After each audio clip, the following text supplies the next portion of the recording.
আল্লাহ পাক বলেন, বান্দা যখন আমাকে ডাকে আমি বান্দার একদম নিকটে, তার ঘাড়ের চাইতেও নিকটে। ওয়া নাহানু আকরাবু ইলাইহি মিন হাবলিল ওয়ারিদ।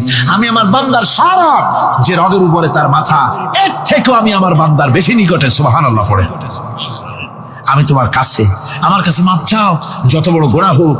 ওয়া ক্বালা রাব্বুকুম উদউনি আস্তাজিব লাকুম। তোমার প্রভু তোমাকে ডেকে বলেছে আমাকে ডাকো, আমি মাফ করে দেব। সুবহানাল্লাহ। কত বড় কথা, আমাকে ডাকো, নিরাশ হয়েও না, হতাশ হয়েও না। আল্লাহর গজব বেশি না রহমত বেশি? আল্লাহর রহমত বেশি। হাদিসে কুদসির ভিতরে এসেছে, আল্লাহ পাক বলেছেন, কোন বান্দা যদি আমার দিকে এক বিগত অগ্রসর হয়, আমার রহমত তার দিকে এক হাত এগিয়ে যায়। কোন বান্দা যদি আমার দিকে হেঁটে আসে, আমার রহমত তার দিকে দৌড়ে যায়। বান্দা যখন আল্লাহর দরবারে দুহাত উঁচু করে চোখের পানি ফেলে দেয়, মুসলিম শরীফের হাদিসের ভিতরে এসেছে, গভীর রাত্রে, রাতের তৃতীয় অংশে আল্লাহ রাব্বুল আলামিন প্রথম আকাশে আসেন আর ডেকে বলেন, পৃথিবীতে আছো নাকি কেউ গুনাহ করে জীবন বরবাদ করে দিয়েছো, আমার কাছে মাপ চাও। ঋণগ্রস্ত আছো, অসুস্থ আছো, অপমানিত আছো, কে আছো মাজলুম, আমাকে ডাকো, আমার কাছে বলো, আমি ডাকে সাড়া দেব, জীবনের আশা পূরণ করে দেব।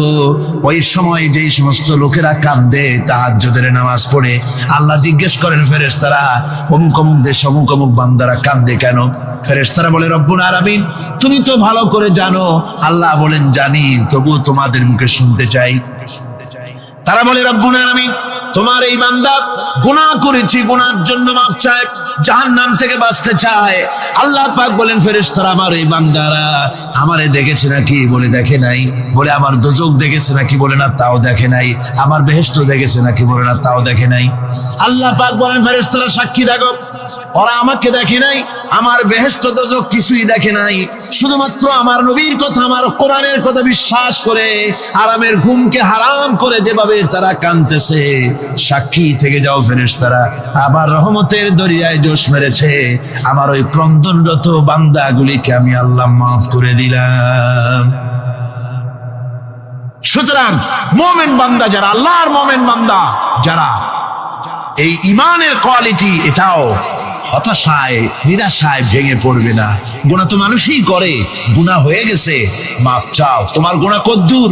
তোমার গুনাহ যদি হয় পাহাড় সমান, আল্লাহর রহমত আকাশ সমান। জাহান্নামের কঠিন শাস্তি থেকে বাঁচতে হলে আল্লাহর প্রতি ঈমান আনতে হবে। আর ঈমান আনলে যে কোয়ালিটিগুলি হওয়া উচিত, সেগুলি আমি আপনাদের সামনে আলোচনা করছি। এরপর আরেকটি কোয়ালিটি হবে মুমিনের, তা হলো কঠোর কঠিন বিপদে অবিচল থাকবে, বিপদে ভেঙে পড়বে না। বিপদ আপদ, শত্রুতা, ক্ষয় ক্ষতি যা কিছু হয় সবই আল্লাহর পক্ষ থেকে, এটা মেনে নিতে হবে এবং ধৈর্য ধারণ করতে হবে। বিপদ মুসিবত শুধু উম্মতের জন্য নয়, দুনিয়ার সমস্ত নবীদের বিপদ এসেছে, হয় নাই? নবীদের বিপদ আসে নাই? কোরআনে কারীম থেকে শুনুন, আল্লাহ রাব্বুল আলামিন বলেন, ওয়া কাযালিকা জাআলনা লিকুল্লি নাবিয়্যিন আদুওয়াম মিনাল মুজরিমিন। আল্লাহ পাক বলেন, এমনি করে আমি সকল নবীদের শত্রু বানিয়ে দিয়েছি, সব পাপিষ্ঠ আর অপরাধ প্রবণ লোকদেরকে। প্রত্যেক যুগে নবীদের শত্রু ছিল, প্রত্যেক যুগে নবীদের কি ছিল? শত্রু ছিল। সে শত্রু কারা ছিল? আল্লাহ পাক বলছেন, নবীদের শত্রু ছিল পাপিষ্ঠ আর অপরাধ প্রবণ লোক, এরাই ছিল নবীদের দুশমন। রাসূলগণের অবস্থা যদি এই হয়, তাহলে তার উম্মত, ওই দিনের ধারক বাহক যারা, তাদের বুঝি বিপদ আপদ হবে না? নাকি হবে কিনা? তো ইসলামের বিরোধিতা যারা করে, কোরআনের পরিভাষায় বলা হয়েছে ইসলামের দুশমন, নবীদের দুশমন। দুনিয়ার সব পাপিষ্ঠ আর অপরাধ প্রবণ লোকেরাই ইসলামের দুশমন হয়, নবীদের দুশমন হয়। আজও দেখেন, আজও তাকিয়ে দেখেন, ইসলামী আন্দোলনের বিরোধিতা যারা করে তারা পাপিষ্ঠ চরিত্রের কিনা, তাকায় দেখেন, খুঁজে দেখেন, সর্বত্র খুঁজে দেখুন, খুঁজে দেখুন। যারা ইসলামী আন্দোলনের বিরোধিতা করে, যারা ইসলামকে মিটিয়ে দেওয়ার চেষ্টা করতেছে, যারা ইসলামকে মৌলবাদ বলে, ইসলামকে সাম্প্রদায়িক বলে, কোরআনে কারীমের কথা কত স্পষ্ট। যে নবীদের দুশমন হয়, ইসলামের দুশমন হয় মুজরিম লোকেরা, অপরাধ প্রবণ আর পাপিষ্ঠ লোকেরা। আজও আমরা দেখতে পাই এই শ্রেণীর লোকেরা পাপিষ্ঠ এবং সবচাইতে সমাজের নিকৃষ্ট ধরনের চরিত্রহীন লোক। নামাজ নাই। আপনি খুঁজে দেখেন ইসলামী আন্দোলনের বিরোধিতা যারা করছে, যারা নেতৃত্ব দিচ্ছে, নামাজ নাই, রোজা নাই, চরিত্র নাই, হজ নাই, যাকাত নাই, মদ, জুয়া, জেনা, ব্যভিচার ইত্যাদিতে লিপ্ত। চেহারা দেখলে ছেলেপেলেরা 2 গ্লাস পানি খায়, ভরস ওঠে। কথা ঠিক কিনা কয়? এই হলো অবস্থা। মারে কেন? মুমিনদেরকে, পয়গম্বরদেরকে, সাহাবীদেরকে এবং ঈমানদারদেরকে মারে কেন? তার কারণ হচ্ছে আল্লাহ রাব্বুল আলামিন বলেছেন, ওয়া মা নাকামু মিনহুম ইল্লা আইয়ুমিনু বিল্লাহিল আজিজিল হামিদ। কাফিররা ঈমানদার লোকদেরকে অন্য কোন অপরাধী নির্যাতন চালায় না, নির্যাতন চালায় শুধু এই কারণে যেহেতু মুমিন লোকেরা পরাক্রমশালী, আল্লাহ রাব্বুল আলামিনের দ্বীনকে কায়েম করতে চায়, তার উপরে ঈমান এনেছে, এই কারণেই তারা মারে। ঠিক কিনা কর? যুগে যুগে নবীদের উপরে, সাহাবীদের উপরে যে অত্যাচার হয়েছে, সে অত্যাচার এই কারণেই হয়েছে, অন্য কোনো কারণে নয়। এই কঠিন বিপদে অবিচলতা এবং ধৈর্যের দৃষ্টান্ত নবীগণ পেশ করেছেন পৃথিবীর বুকে। আমরা দেখেছি ইব্রাহিম আলাইহিস সালামকে আগুনে ফালানো হয়েছে, আছে না কোরআন শরীফে? আমি কিন্তু গল্প করতেছি না, সব কোরআনের কথা। কিসের কথা? ইব্রাহিম আলাইহিস সালামকে আগুনে ফালানো হচ্ছে। অপরাধ কি? অপরাধ হচ্ছে হযরত ইব্রাহিম আলাইহিস সালাম দাওয়াত দিয়েছেন, লা ইলাহা ইল্লাল্লাহ। জোরে পড়েন, লা ইলাহা ইল্লাল্লাহ, লা ইলাহা লা ইলাহা ইল্লাল্লাহ মুহাম্মাদুর রাসূলুল্লাহ। হযরত ইব্রাহিম আলাইহিস সালাম দ্বীনের দাওয়াত দিয়েছেন, এক আল্লাহর দাওয়াত দিয়েছেন, ঈমানের দাওয়াত দিয়েছেন। আর কোন অপরাধ ছিল না। নমরুদ সহ্য করতে পারলো না। কোরআনে কারীমের মধ্যে সব কথাগুলি আল্লাহ পাক এই জন্য বিধৃত করেছেন, এই জন্য কোরআনে কারীমের মধ্যে সব কথা উঠায় দিয়েছেন, যাতে করে মুমিনেরা বিপদ আসলে পরে যেন ঘাবড়ে না যায়। ইব্রাহিম আলাইহিস সালামকে আগুনে ফালানো হচ্ছে। ফেরেশতা বলছে, ইব্রাহিম তোমারে আগুনে ফালায় দাও, হতেছে আমার কাছে সাহায্য চাও, আমার কাছে ক্ষমতা আছে, আগুনগুলো উঠাইয়া নমরুদের বংশ জ্বালায় দেব। হযরত ইব্রাহিম ফেরেশতার কাছে সাহায্য চাইছিলেন নাকি? তিনি বললেন, ফেরেশতা তোমার কাছে সাহায্য কেন চাইব? আমি তো এমন কোন অন্ধ আল্লাহর ইবাদত করি না যেই অন্ধ স্রষ্টা তার গোলামের দুঃখ দুর্দশা না দেখেন। আমি তোমার কাছে সাহায্য চাইব না। হযরত ইব্রাহিম আলাইহিস সালাম পাশ করলেন। কি বলেন, পাশ করছেন না? ঈমানের পরীক্ষায় পাশ।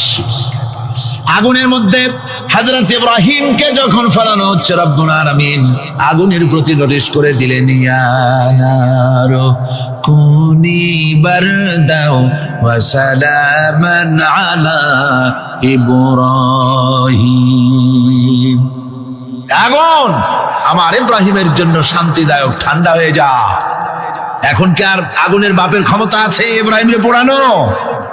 আর ক্ষমতা নাই। আমার বন্ধুগণ, ইব্রাহিম আগুনের ভিতরে আরামে বসা আছেন, আর ওদিকে নমরুদ বসে বসে দেখতেছে দূর থেকে। ইব্রাহিম তো জ্বলে না, গায়ের মধ্যে আগুন জ্বলে গেল। ডাক দিয়ে কয়, আগুন তোর হলো কি? কেন জ্বালাইতে পারিস না আমার দুশমন রে? হলোটা কি তোর? তোর কি জ্বালানো শক্তি বন্ধ হয়ে গেল নাকি? আগুনের ভিতর থেকে জবাব এলো, নমরুদ রে, আমার ভিতরে জ্বালানো শক্তি আছে কি নাই যদি প্রমাণ করতে চাও, টেস্ট করতে চাও, তুই নিজে আয়, তোরে শুদ্ধ তামাম দুনিয়া জ্বালাই দিতে পারি, ইব্রাহিমের এক গাছা পশমও জ্বালাই দিতে পারি না। তার কারণ হচ্ছে আমি হচ্ছি মাখলুক, আল্লাহ হচ্ছেন খালিক। আল্লাহ আমাকে বলেছেন না জ্বালাতে, তুমি 1000 বার বললেও আমি ইব্রাহিমকে জ্বালাইতে পারবো না। কোরআনে কারীমে ঘটনা বলে মুমিনদেরকে সাহস দেওয়া হচ্ছে, মুমিনেরা দ্বীনের কাজ করতে গিয়ে বিপদ আবাদ আসবে, ঈমানের দাবি হলো বিপদ আসবে, আর বিপদ আসলে ঘাবড়ায় যেও না, মুসিবতে পড়ে চিন্তায় পেরেশানে হয়রান হয়ে যেও না। বিশ্বকবি আল্লামা ইকবাল কি সুন্দর করে বলেছেন, আজ ভি হো জু বিরাহিম কা ইমা पैदा आग कर सकती है एक अंदाज गुलिस्तां पैदा। ইব্রাহিমের ঈমান যদি আজিও কোথাও হয় বিদ্যমান, করতে পারেন অগ্নিকুণ্ডে খুবসুরত এক গুলিস্তান। আজও যদি আগুনের ভিতরে কোন নমরুদ কোন ইব্রাহিমকে যদি ফেলে দেয়, আল্লাহ রাব্বুল আলামিন আজও আগুনকে ফুলের বাগান বানায়া দিবেন। সুবহানাল্লাহ। ভয় পাওয়ার কারণ নাই, চিন্তা করার কোনো কারণ নাই। আমার বন্ধুগণ, হযরতে হুদ আলাইহিস সালামকে যখন সমাজের লোকেরা, রাষ্ট্রের লোকেরা ঘিরে ফেলে দিল, সমাজ শক্তি, রাষ্ট্র শক্তি যখন তাকে ঘিরে ফেলে দিল, ষড়যন্ত্রের পাহাড় তুলে দিল, তারে মেরে ফেলে দিবে, হযরত হুদ দেশ থেকে তা পালায় গেলেন না, ভয় পেলেন না। হযরতে হুদ আলাইহিস সালাম বললেন, কোরআনে কারীমে হযরত হুদের কথা কোট করা হলো, ফাকিদুনি জামিআন সুম্মা লা তুনজিরুন। সম্মিলিতভাবে ষড়যন্ত্র করো আমার বিরুদ্ধে, সবাই মিলে ষড়যন্ত্র করো, সুম্মা লা তুনজিরুন, আর আমাকে এতটুকু অবকাশ তোমরা দিও না। ইন্নী তাওয়াক্কালতু আলাল্লাহি রাব্বি ওয়া রাব্বিকুম, আমি ভরসা করেছি সেই আল্লাহর উপরে যার কুদরতি হাতের ভেতরে, যিনি আমাদের রব তোমাদেরও রব, আর যার কুদরতি হাতের ভিতরে তামাম পৃথিবীর জানগুলি যার হাতে, সে আল্লাহর উপরে ভরসা করেছি। ষড়যন্ত্র যদ্দূর আছে করতে থাকো, আমি ষড়যন্ত্র পরোয়া করি না। সুবহানাল্লাহ। এটাই হলো মুমিনের কোয়ালিটি। শুধু ঈমান, লা ইলাহা ইল্লাল্লাহু মুহাম্মাদুর রাসূলুল্লাহ, গরুর গোশত খাই, আর রবিউল মাস আসতে পরে ইয়া নবী সালাম আলাইকা, ইয়া রাসূল সালাম আলাইকা, তারপরে গরম গরম জিলাপি আর রসগোল্লা খাইলাম খুব বেশি করিয়া, এর নাম মুমিন নয়। মুমিন হচ্ছে তার চলায় ফেরায়, ওঠায় বসায় সাহসিক তার এক আন্দাজ তৈরি হবে সে। আমার ভাইয়েরা, বিপদে অবিচলতা আমাদেরকে পয়গম্বরেরা শিক্ষা দান করেছেন। আমরা দেখতে পেয়েছি বিশ্বনবী জনাবে মুহাম্মাদুর রাসূলুল্লাহ সাল্লাল্লাহু আলাইহি ওয়াসাল্লাম হিজরতের রাত, কাফেররা চতুর্দিকে দাঁড়ানো, হযরত জিবরাইল এসে বলেন, ইয়া রাসূলুল্লাহ, হে কাফেররা চতুর্দিকে ঘিরে দাঁড়িয়েছে, গভীর রাত, এখন হাতে তাদের তরবারি, সকাল হলে পরেই তারা আপনাকে মেরে ফেলে দিবে, তাড়াতাড়ি ওঠেন, মদিনার দিকে চলে যান। আল্লাহ নবী ঘুমের থেকে জেগে হযরত আলীকে ডেকে বলেন, আলী, আল্লাহ অর্ডার করেছে আমি মদিনায় চললাম, আমার বিছানার পরে আমার চাদর গায়ে দিয়ে শুয়ে থাকো। হযরত আলী বলেন, আল্লাহর হাবিব, আপনার চাদর গায়ে দিয়ে ঘুমিয়ে থাকবো, সকালবেলায় কাফির বেঈমানেরা আপনার বিছানার পরে আপনার চাদর গায়ে দেওয়া অবস্থায় আমি আলীকে তারা মুহাম্মদ মনে করবে, আর আমি আলীকে নবী মনে করে তারা তাদের তরবারি দিয়া কেটে কেটে টুকরা টুকরা করে আবার বিদায় করে দেবে দুনিয়া থেকে। এতটুকুনো পরোয়া করি না, বরং আমার দিলের মধ্যে এটাই তৃপ্তি থাকবে যে আমি আলী জীবনের বিনিময় আল্লাহর হাবিব দুনিয়ায় বেঁচে আছেন। যে ব্যক্তি বিদ্রোহ করেছে এবং দুনিয়ার জীবনকে অগ্রাধিকার দিয়েছে, তার জায়গা হচ্ছে জাহান্নাম। জোরে বলেন নাউজুবিল্লাহ। যে ব্যক্তি আল্লাহর সঙ্গে বিদ্রোহ করেছে আর পরকালের জন্য পাথর জোগাড় করে নাই, দুনিয়াকে অগ্রাধিকার দিল, পরকালকে ভুলে গেল, তার জায়গা হলো জাহান্নাম। وَأَمَّا مَنْ خَافَ مَقَامَ رَبِّهِ وَنَهَى النَّفْسَ عَنِ الْهَوَى فَإِنَّ الْجَنَّةَ هِيَ الْمَأْوَى।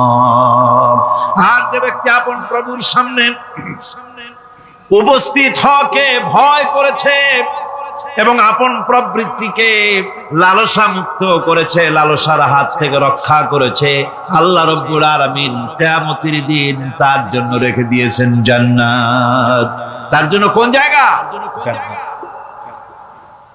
আমাদেরকে পরকাল ভিত্তিক জীবন যাপন যদি করি, তাহলে কবরের জবাবগুলি খুব আসান হবে।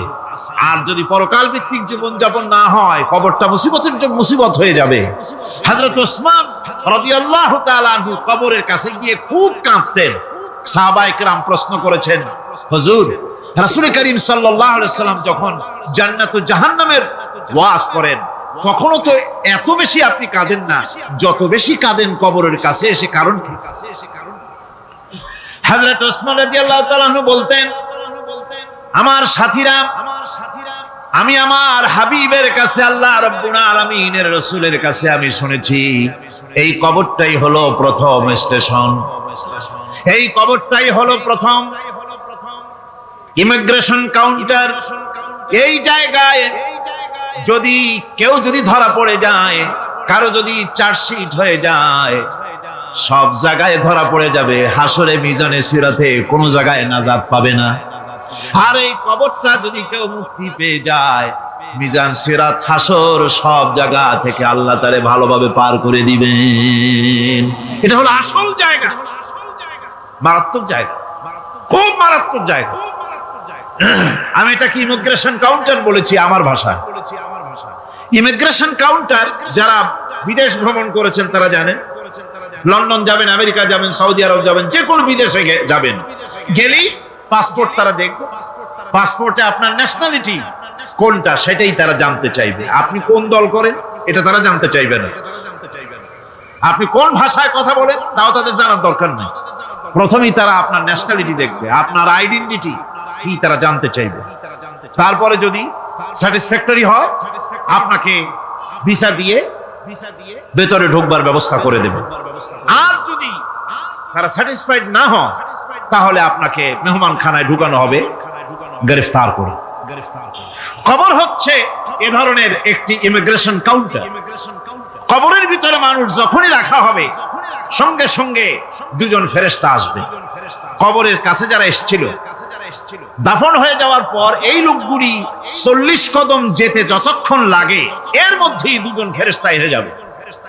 এসে জিজ্ঞেস করবে, মান রব্বুকা, তুমি কোন দল করতে, ওটা তাদের জানার দরকার নেই। চাকরি কিসে করতেন ওটা জানার দরকার নেই। ব্যবসা করতেন না চাকরি করতেন প্রয়োজন নেই। প্রথমেই জিজ্ঞাসা করা হবে ন্যাশনালিটি, প্রথমেই জিজ্ঞাসা করা হবে তার ন্যাশনালিটি সম্পর্কে, তার আইডেন্টিটিটা কি, এবং সেটাকে সত্যায়িত করার জন্য, বোঝার জন্য 3টি প্রশ্ন।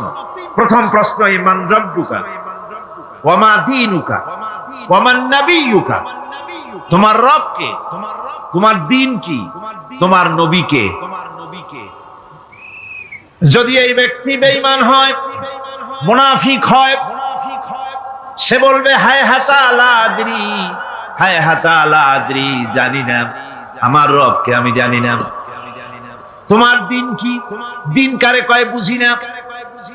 এরপরে আল্লাহর নবী জনাবে মুহাম্মদ রাসূলুল্লাহ সাল্লাল্লাহু আলাইহি ওয়াসাল্লাম কে দেখানো হবে, বলা হবে মা কুনতা তাকুলু ফি হাদার রাজুল, এই ব্যক্তি সম্পর্কে তোমার ধারণা কি নিকে, বলবে আমি চিনি না।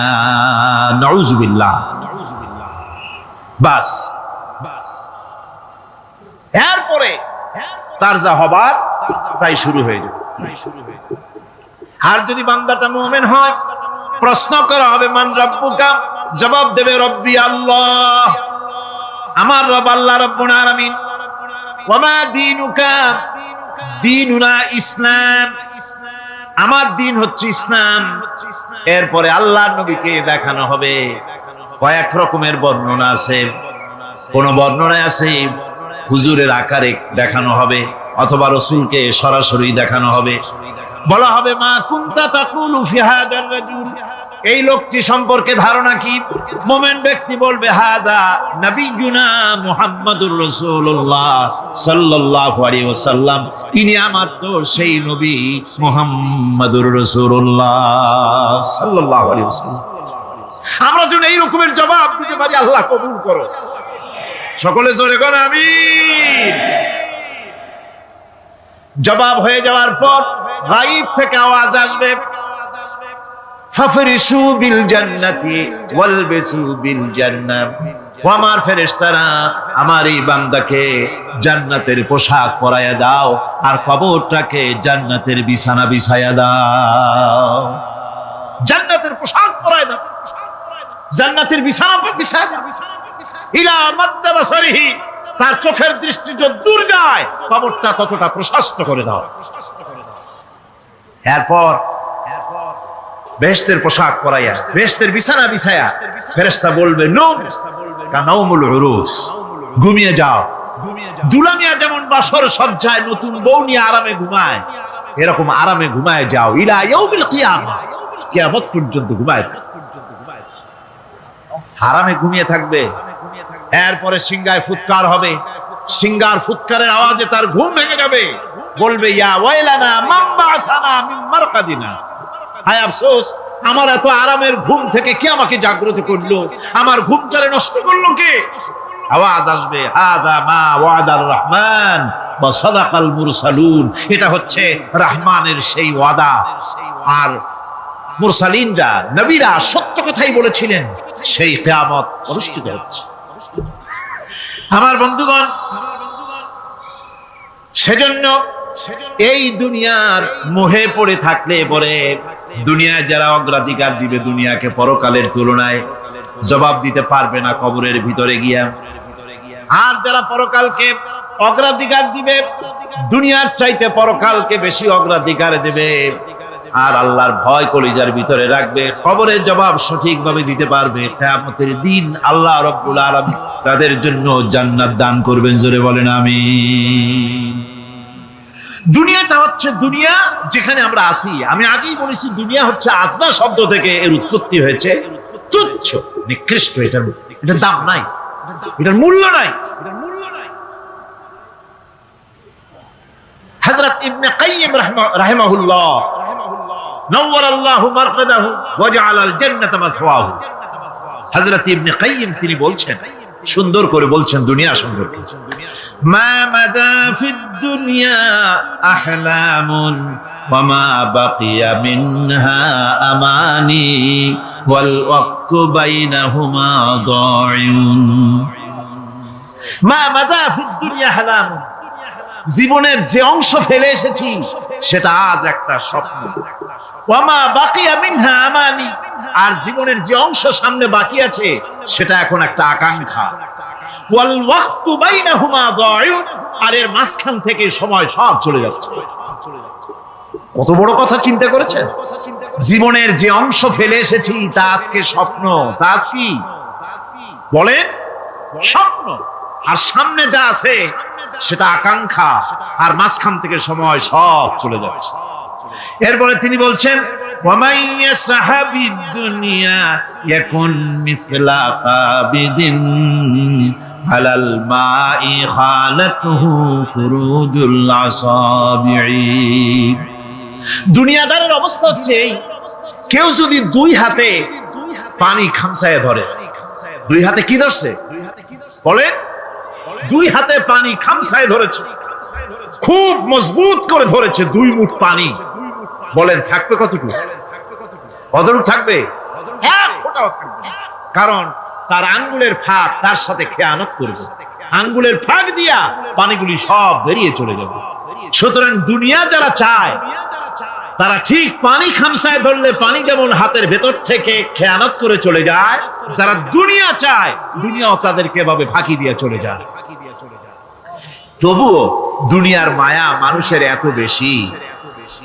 আল্লাহর নবী বলেন লাউ কানা লি ইবনি আদামা ওয়াদিন মিন যাহাবিন লাহাব্বা ইয়াকুনা লাহু সারিন, এই পৃথিবীতে যদি কাউকে একটা মাঠ ভরে যদি সোনা দেওয়া যায়, লোকটা বলবে রব্বুল আলামিন, আমি যদি আরেকটা মাঠ এরকম সোনা ভরা পেতাম, দ্বিতীয় আরেকটা মাঠ দেওয়া হলে আবার বলবে যদি তৃতীয় আরেকটা মাঠ সোনা ভরে যদি পেতাম। নবীজি বলেন ওয়ালা ইয়ামলাউ জাওফু ইবনু আদামা ইল্লা তুরাব, মানুষের পেট 3.5 হাত মাটি ছাড়া, কবরের মাটি ছাড়া মানুষের পেট ভরবে না। আরো চাই, আরো চাই, চাওয়ার কোনো শেষ নাই। মানুষ এভাবে করে দুনিয়ার মহব্বতে এমনি পাগল হয়ে যায়, শুধু দুনিয়ার মহব্বত, পরকালকে বেমালুম ভুলে যায়। আমি কিন্তু এই কথা বুঝাতে চাই নাই যে পরকালের মহব্বতে, পরকালের ভয়তে বা পরকালের জন্য দুনিয়া আপনি বাজার ঘাট বেচা কিনা ব্যবসা বাণিজ্য সবকিছু ভুলে যান না, তা নয়। ভুল বোঝার কোনো কারণ নাই। পরকালকে অগ্রাধিকার দিতে হবে, মানে দুনিয়াটা চিরস্থায়ী জায়গা নয়। চিরস্থায়ী হচ্ছে কোনটা? আখিরাত। চিন্তা এখন কোনটা? সুতরাং এখানে যা করতে হবে, আখেরাতে জবাবদিহিমূলক জীবনযাপন করতে হবে। আপনি ব্যবসা করবেন, ওজনে কম দিতে পারবেন না, আপনি খাদ্যে ভেজাল দিতে পারবেন না, চুরি করতে পারবেন না, ডাকাতি করতে পারবেন না, জেনা করতে পারবেন না, বদমাশি করতে পারবেন না, মদ খেতে পারবেন না, সন্ত্রাসী হতে পারবেন না, হাইজ্যাকার হতে পারবেন না, চাঁদাবাজ হতে পারবেন না, মুনাফাখোর হতে পারবেন না, আপনি চোরাকারবারি হতে পারবেন না, ঘুষখোর হতে পারবেন না, সুদখোর হতে পারবেন না। এই সব কাজ পরকালকে বিশ্বাস করলেই এ সমস্ত কাজ থেকে মানুষ বিরত থাকতে পারে। কথা ঠিক কিনা? এটাই হচ্ছে পথ। সুতরাং এই পৃথিবী থাকবে না, এটা কি চিরকাল থাকবে না, এর একটা পরিসমাপ্তি ঘটবে। যেমন করে সারা বছর লেখাপড়া করার পর কলেজে, বিশ্ববিদ্যালয়, মাদ্রাসায়, হাই স্কুলে, সব জায়গায় সারা বছর লেখাপড়া করার পর যেমন পরীক্ষা দেওয়ার একটা দিন আসে, সারা বছর ব্যবসা করার পর হিসাব নিকাশ করার যেমন একটা সময় আসে, সারা মাস চাকরি করার পর বেতন পাওয়ার যেমন একটা দিন আসে, সারা জীবন চাকরি করার পর পেনশন পাওয়ার যেমন একটা সময় আসে, অনুরূপ ভাবে এই দুনিয়া যেদিন শেষ হয়ে যাবে, আল্লাহ নির্ধারিত সময় শেষ হয়ে যাওয়ার পর একটা সময় আসবে যখন আল্লাহ রব্বুল আলামিন সব শেষ করে দিবেন, লন্ডভন্ড হয়ে যাবে, কিছু থাকবে না। কোরআনে কারিমে আল্লাহ সব বলেছেন, কোরআনে সব আল্লাহ বলে দিয়েছেন। আল্লাহ পাক বলেন এই পৃথিবীর সব কেমন ভাবে ধ্বংস হবে তার চিত্র আল্লাহ পাক কোরআনে কারিমে তুলে ধরেছেন। ইযাস সামাউ ফাতারাত ওয়া ইযাল কাওয়াকিবু তাসারাত ওয়া ইযাল বিহারু ফুজ্জিরাত ওয়া ইযাল কুবুরু বু'সিরাত। যখন আকাশসমূহ জীর্ণ বিদীর্ণ হয়ে যাবে, তারকাগুলি বিক্ষিপ্ত হয়ে ছিটকে পড়বে,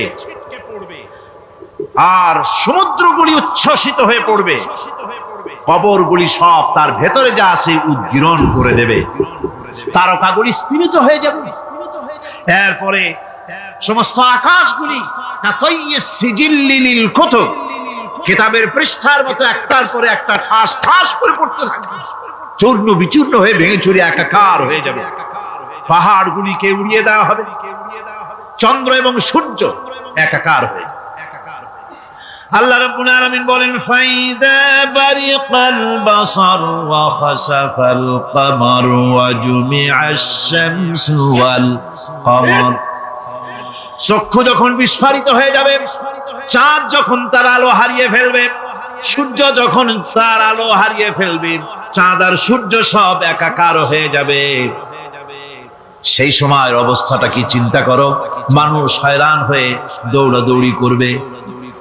ওয়াহুমিলাতিল আরদু ওয়াল জিবালু ফাদুক্কাতা দাক্কাতান ওয়াহিদা। জমিন এবং পাহাড়গুলির মধ্যে আল্লাহ রাব্বুল আলামিন সংঘর্ষ বাঁধিয়ে দিবেন, পাহাড়গুলি ভেঙে চুরে টুকরা টুকরা হয়ে যাবে, পাহাড়গুলি উঁচু করে জমিনের উপরে আছাড় মেরে আল্লাহ রাব্বুল আলামিন ভেঙে চুরে চুরমার করে দিবেন। সুবহানাল্লাহ।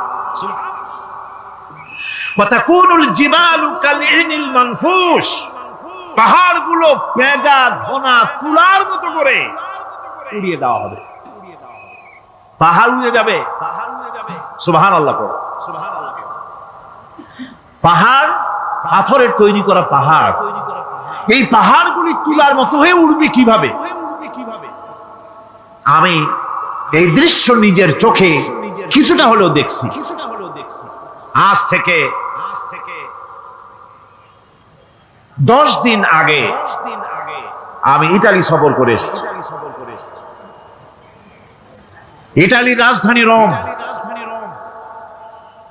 রোম প্রাচীন সভ্যতার লালন ভূমি। কোরআনে কারিমে সূরা রোম রয়েছে, এই রোম সেই রোম। এখানের বাদশার কাছে রাসূল করিম সাল্লাল্লাহু আলাইহি ওয়াসাল্লাম হেরাক্লিয়াসের কাছে চিঠি পাঠিয়েছিলেন, সেই রোম। 12 থেকে 15 হাজারের মতো বাংলাদেশি মুসলমান সেখানে আছে। জুমার দিন, যেদিন আমি গেলাম তার পরের দিনই জুমা ছিল। জুমার নামাজ পড়লাম ভ্যাটিকানের কাছেই, বিশাল মসজিদ। ইউরোপের ভিতরে সবচাইতে বড় মসজিদ এটা। হরম, ইসলামের দুশমনদের রাজধানী। সেইখানে যখন আযান হচ্ছে আশহাদু আন্না মুহাম্মাদার রাসূলুল্লাহ, আমার অনুভূতির কথা আপনাদেরকে বোঝাতে পারবো না, কি অনুভূতির সৃষ্টি হয়েছে আমার ভেতরে। ভ্যাটিকানের পোপ এক পাশে, কিছু দূরেই ভ্যাটিকান, ওটা হচ্ছে গোটা পৃথিবীর সমস্ত খ্রিস্টানদের কাবা, ভ্যাটিকান। তার পাশেই বিশাল মসজিদ, সেখানে নামাজ পড়লাম। চিন্তার ভেতরে আসলো আল্লাহ রাব্বুল আলামিন তার হাবিবের নাম, তার তাওহীদ, তার রিসালাতকে কিভাবে বিশ্বময় ছড়িয়ে দিলেন। আবু জাহেল চাইছিল মুহাম্মদ সাল্লাল্লাহু আলাইহি ওয়াসাল্লামকে স্তব্ধ করে দেবে মক্কার জীবনেই। কত বদনাম, সাহের, কাহেন, কাযযাব, শায়ের, নাউযুবিল্লাহি মিন যালিক, কত গালাগালি করলো। আর আল্লাহ শোনালেন, হাবিব চিন্তার কোনো কারণ নাই, ওয়ারাফা'না লাকা যিকরাক, আমি আপনার প্রশংসা বিশ্বময় ছড়িয়ে দেব। সুবহানাল্লাহি ওয়া বিহামদিহি। হরম প্রোগ্রাম শেষ করে আমাকে তারা নিয়ে গেল, যেটা আমি বলছি সবর কাহিনী শোনাবার সময়টা না, যেহেতু এর সঙ্গে প্রাসঙ্গিক সেজন্য বলছি। পাহাড় কেমনে তুলার মতো হয়ে উড়বে তার নজির দেখেছি। রোম শহর থেকে 300 মাইল দূরে, 300 কিলোমিটার দূরে নেপোলিয়ান বোনাপার্ট তার বাড়ি, এবং ওটা তার নামই একটা প্রভিন্স। ভূমধ্য সাগরের পারে ভিসুভিয়াস, পৃথিবীর সবচাইতে বড় আগ্নেয়গিরি, সেটা দেখাতে নিয়ে যাওয়া হলো আমাকে। যে পাহাড়টা পৃথিবীর মাটি থেকে তার চূড়া হচ্ছে 3 মাইল উঁচু, এর 2 মাইল গাড়িতে করে ঘুরে ঘুরে যাওয়া যায়, এরপর আর গাড়িতে যাওয়া যায় না, বাকিটুকু যেতে হবে হেঁটে হেঁটে। পাহাড়ের উপরে অক্সিজেন কম, বেশ কষ্ট হচ্ছিল উঠতে। জীবনে প্রথম পাহাড়ে চড়েছি, জাবালে নূর, রাসূল করিম সাল্লাল্লাহু আলাইহি সাল্লামের উপরে যেখানে ওহী হয়েছিল সর্বপ্রথম। পাহাড় চড়ার একটা অভিজ্ঞতা ওখান থেকে আমার কিছুটা হয়েছিল। খুব কষ্ট হলো বাকি 1 মাইল উঠতে।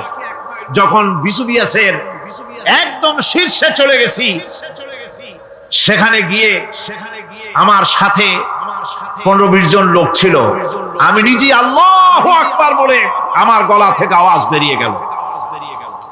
আমি দেখতে পেলাম ভিসুভিয়াসের শীর্ষে বিশাল গর্ত। আমার মনে হয় গর্তটা এই মাঠের 1/4 হবে, এই মাঠের 1/4 হবে গর্তটা। সেই গর্তটার গভীরতা হচ্ছে 1.5 কিলোমিটার। এইখান থেকে পাথরগুলি উত্থিত হয়েছে, আগ্নেয়গিরি পাথর আগুনে গলে লাভা হয়ে এগুলি পাহাড় বেয়ে উপচে পড়েছে, চতুর্দিকে 12 মাইল ছড়িয়ে গিয়েছে। আমার মনে পড়লো ওয়াকুদুহান নাস ওয়াল হিজারা, জাহান্নামের আগুনের ইন্ধন হবে মানুষ আর পাথর। আমি সেখানে সেজদায় পড়ে গিয়া কান্নাম আর বললাম, আল্লাহ জাহান্নামের আগুন হারাম করে দিও আমাদের জন্য। পাথর কিভাবে গললো, গলে পাথরগুলি গলে পুড়ে চতুর্দিকে পড়েছে, আর ছিটকেছে, চতুর্দিকে ছিটকে পড়েছে। সেই পাথরগুলি ছিটকে ছিটকে যেগুলি পুড়ে পড়েছে, সেগুলিকে দূরে সাদা রঙের বলে মনে হয়, কোনোটা সাদা কোনোটা কালো, মনে হয় যেন তুলার মতো হয়ে পড়ে আছে চতুর্দিকে। 1944 সনে তৃতীয়বারের মতো ভিসুভিয়াস অগ্নিগিরি যে অগ্নি উৎপাত করে, তাতে আশেপাশের 12 মাইল এলাকা এফেক্টেড হয়ে যায়। পাথরগুলি গলে এভাবে বিধ্বস্ত করে দিয়েছে। এখান থেকে এখানে জোহরের নামাজ, আসরের নামাজ আমরা পড়লাম, আল্লাহর কাছে খুব দোয়া করলাম। এখনো ধোঁয়া উঠতেছে, এখনো পাহাড়ের ফাটল দিয়ে ধোঁয়া উঠছে। একজন হাত দিয়ে আমাকে বলল যে খুব গরম লাগে ধোঁয়াগুলি। ওখানকার লোকেরা বলল যে ভেতরে এখনো আগুন আছে, তবে সুপ্ত, যে কোনো মুহূর্তে আবার তা জাগ্রত হতে পারে। আমরা সেখান থেকে নেমে এলাম। একটু কিছু দূর গিয়েই সেখানে হলো পম্পেই শহর। এই পম্পেই শহরটা হচ্ছে ঈসা আলাইহিস সালামের জন্মের 2000 বছর আগে এই শহর তৈরি হয়।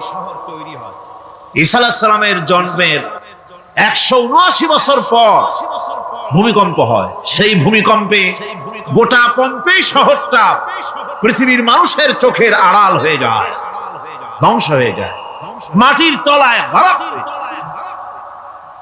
আজ থেকে 200 বছর আগে মাটি খনন করতে গিয়ে এই শহর আবিষ্কৃত হয়। পুরা শহরটা খুঁড়ে তারা বের করেছে। 180 হেক্টর জমিনের উপরে এই বিশাল শহর। ঘুরে ঘুরে দেখলাম গাড়ি চলে না সেখানে, পায়ে হেঁটে দেখতে হলো। প্রশস্ত রাস্তা। আজ থেকে 4000 বছর আগের মানুষেরা রাস্তা বানাতে জানতো পাথর দিয়ে, এবং রাস্তার দুধারে তাদের ছিল ফুটপাথ, পানির ব্যবস্থা, নগরায়নের সব রকমের সুযোগ সুবিধা। তারপরে সেখানে বিচারালয়, এরপরে দোকানপাট, বাজার ঘাট, সবকিছুর ব্যবস্থা রয়েছে। বিশাল বিশাল পাথরগুলি দিয়ে পিলার তৈরি করা। ভাবলাম এই পিলারগুলি, এই পাথরগুলি তারা কিভাবে ক্রেন ছাড়া এত উপরে উঠালো কি করে, আমার মাথায় আসলো না। পাথর কেটে কেটে সুন্দর সুন্দর অঙ্কন শিল্প তারা করেছে। এরপরে ঘুরতে ঘুরতে বাদশার রাজার বাড়িতে গিয়ে ঢুকলাম।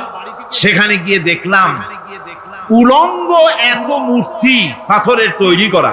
পাথর কেটে কেটে দেওয়ালে যৌন মিলনের এমন কোন অশ্লীল ছবি নাই যা তারা সেখানে তৈরি করে না।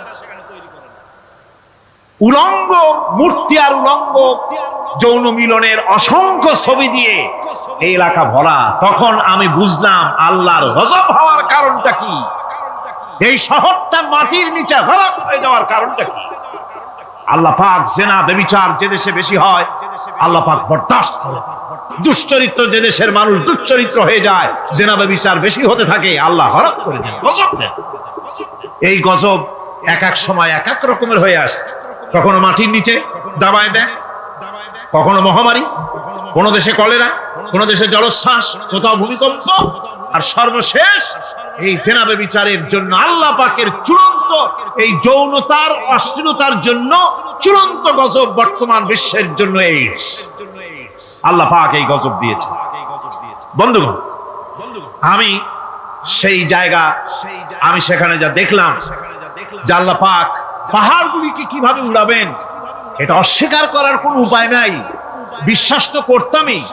তবে হযরত ইব্রাহিম আলাইহিস সালাম যেমন বলেছিলেন, রব্বি আরিনি কাইফা তুহিল মাউত, আয় আল্লাহ তুমি মরাকে চিন্তা করবা কেমনে। আল্লাহ পাক বলেন আওয়ালাম তুমিন, তুমি বিশ্বাস করো না? ইব্রাহিম আলাইহিস সালাম বললেন বালা, অবশ্যই বিশ্বাস করি, ওয়ালাকিন লিয়াতমাইন্না কলবি, যদি চোখে দেখতাম তাহলে আমার অন্তরাত্মা খুব ঠান্ডা হতো। আল্লাহ রাব্বুল আলামিন চোখে দেখায় দিলেন জিন্দা কেমনে মুর্দা হবে, মুর্দা কেমনে জিন্দা হবে, আল্লাহ দেখায় দিলেন। পাহাড় উড়ায় দিবেন আল্লাহ রাব্বুল আলামিন। একথা কলিজার মধ্যে এটার উপর ঈমান বিশ্বাস, কিন্তু আল্লাহ চোখে দেখাইছেন, ঈমান আরো মজবুত হয়েছে, যা ছিল আরো মজবুত হয়েছে। সুবহানাল্লাহ। আল্লাহর ভয়তে কলিজা কেঁপেছে। আমি পাহাড়ের উপরে কেঁদেছি, যার যার হয়ে কেঁদেছি। বন্ধুগণ, আল্লাহ সুবহানাহু ওয়া তাআলা এই জন্য বলেছেন কুল সিরু ফিল আরদ, আমার জমিন ঘোরো, ভালো করে দেখো, কাইফা কানা আকিবাতুল মুকাজ্জিবিন, মহাসত্যকে যারা অস্বীকার করেছে তাদের পরিণতি আমি কি করে দিয়েছি, এগুলি চোখে ভালো করে তাকায় দেখো।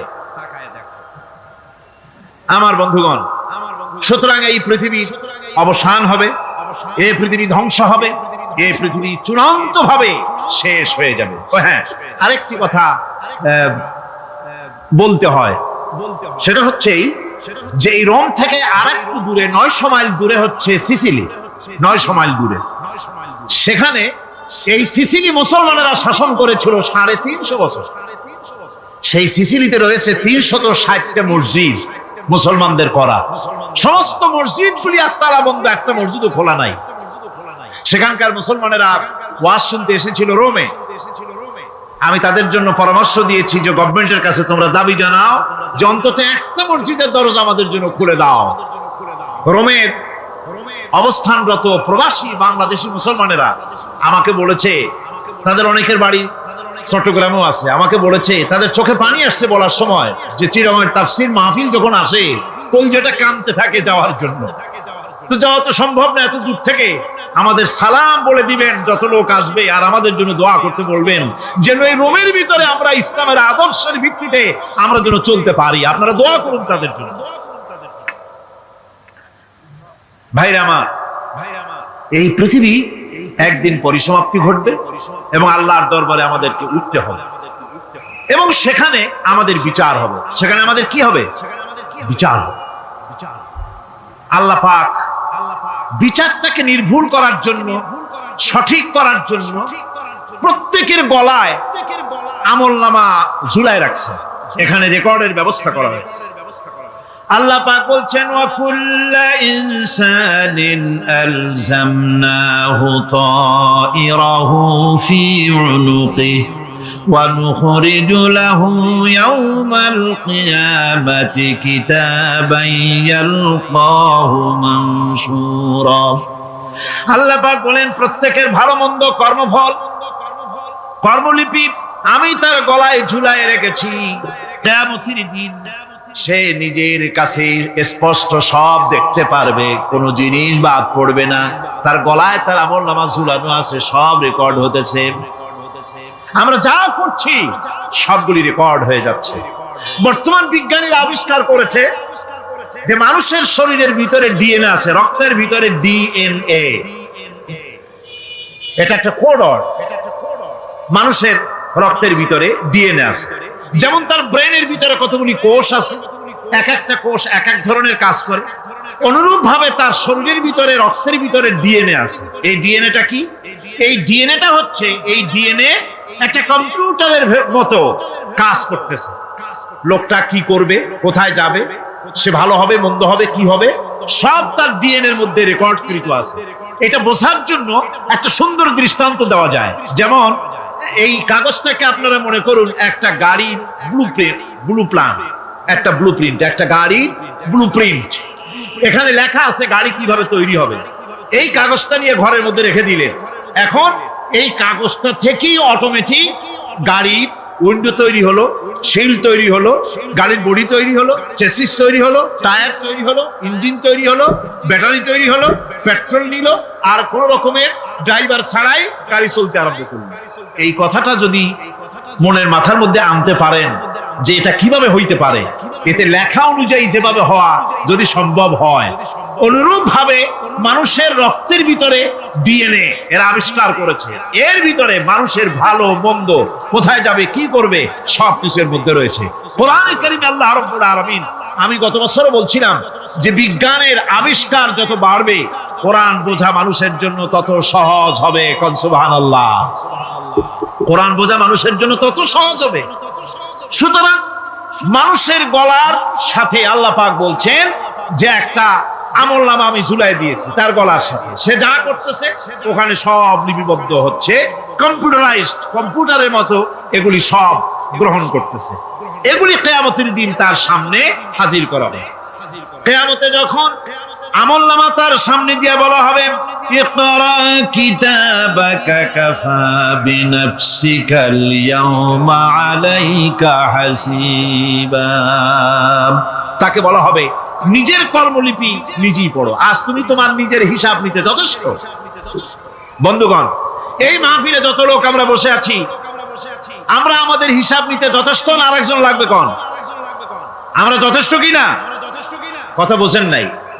আমি বলতে চেয়েছি এটা, আমরা যদি এখন চোখ বুঝে চিন্তা করি যে পিছনের জীবনে কি করেছি, মনে পড়বে নাকি পড়বে না? বলেন সবাই, পড়বে কি পড়বে না?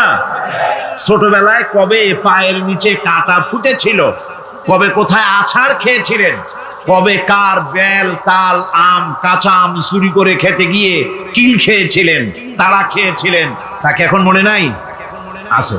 তাহলে কি ওই তাল বেল চুরি করতে গিয়ে যে কিলটা খাইছিলেন সেটাও মনে আছে, ভালো মন্দ সব মনে আছে। তাহলে কোন হোটেলের রুমে কি করছিলেন, কোন স্কুলে কোন কলেজে কি করছিলেন, তারপরে জীবনে ছোট বড় ঘটনাগুলি সব বুঝতে মনে পড়বে না?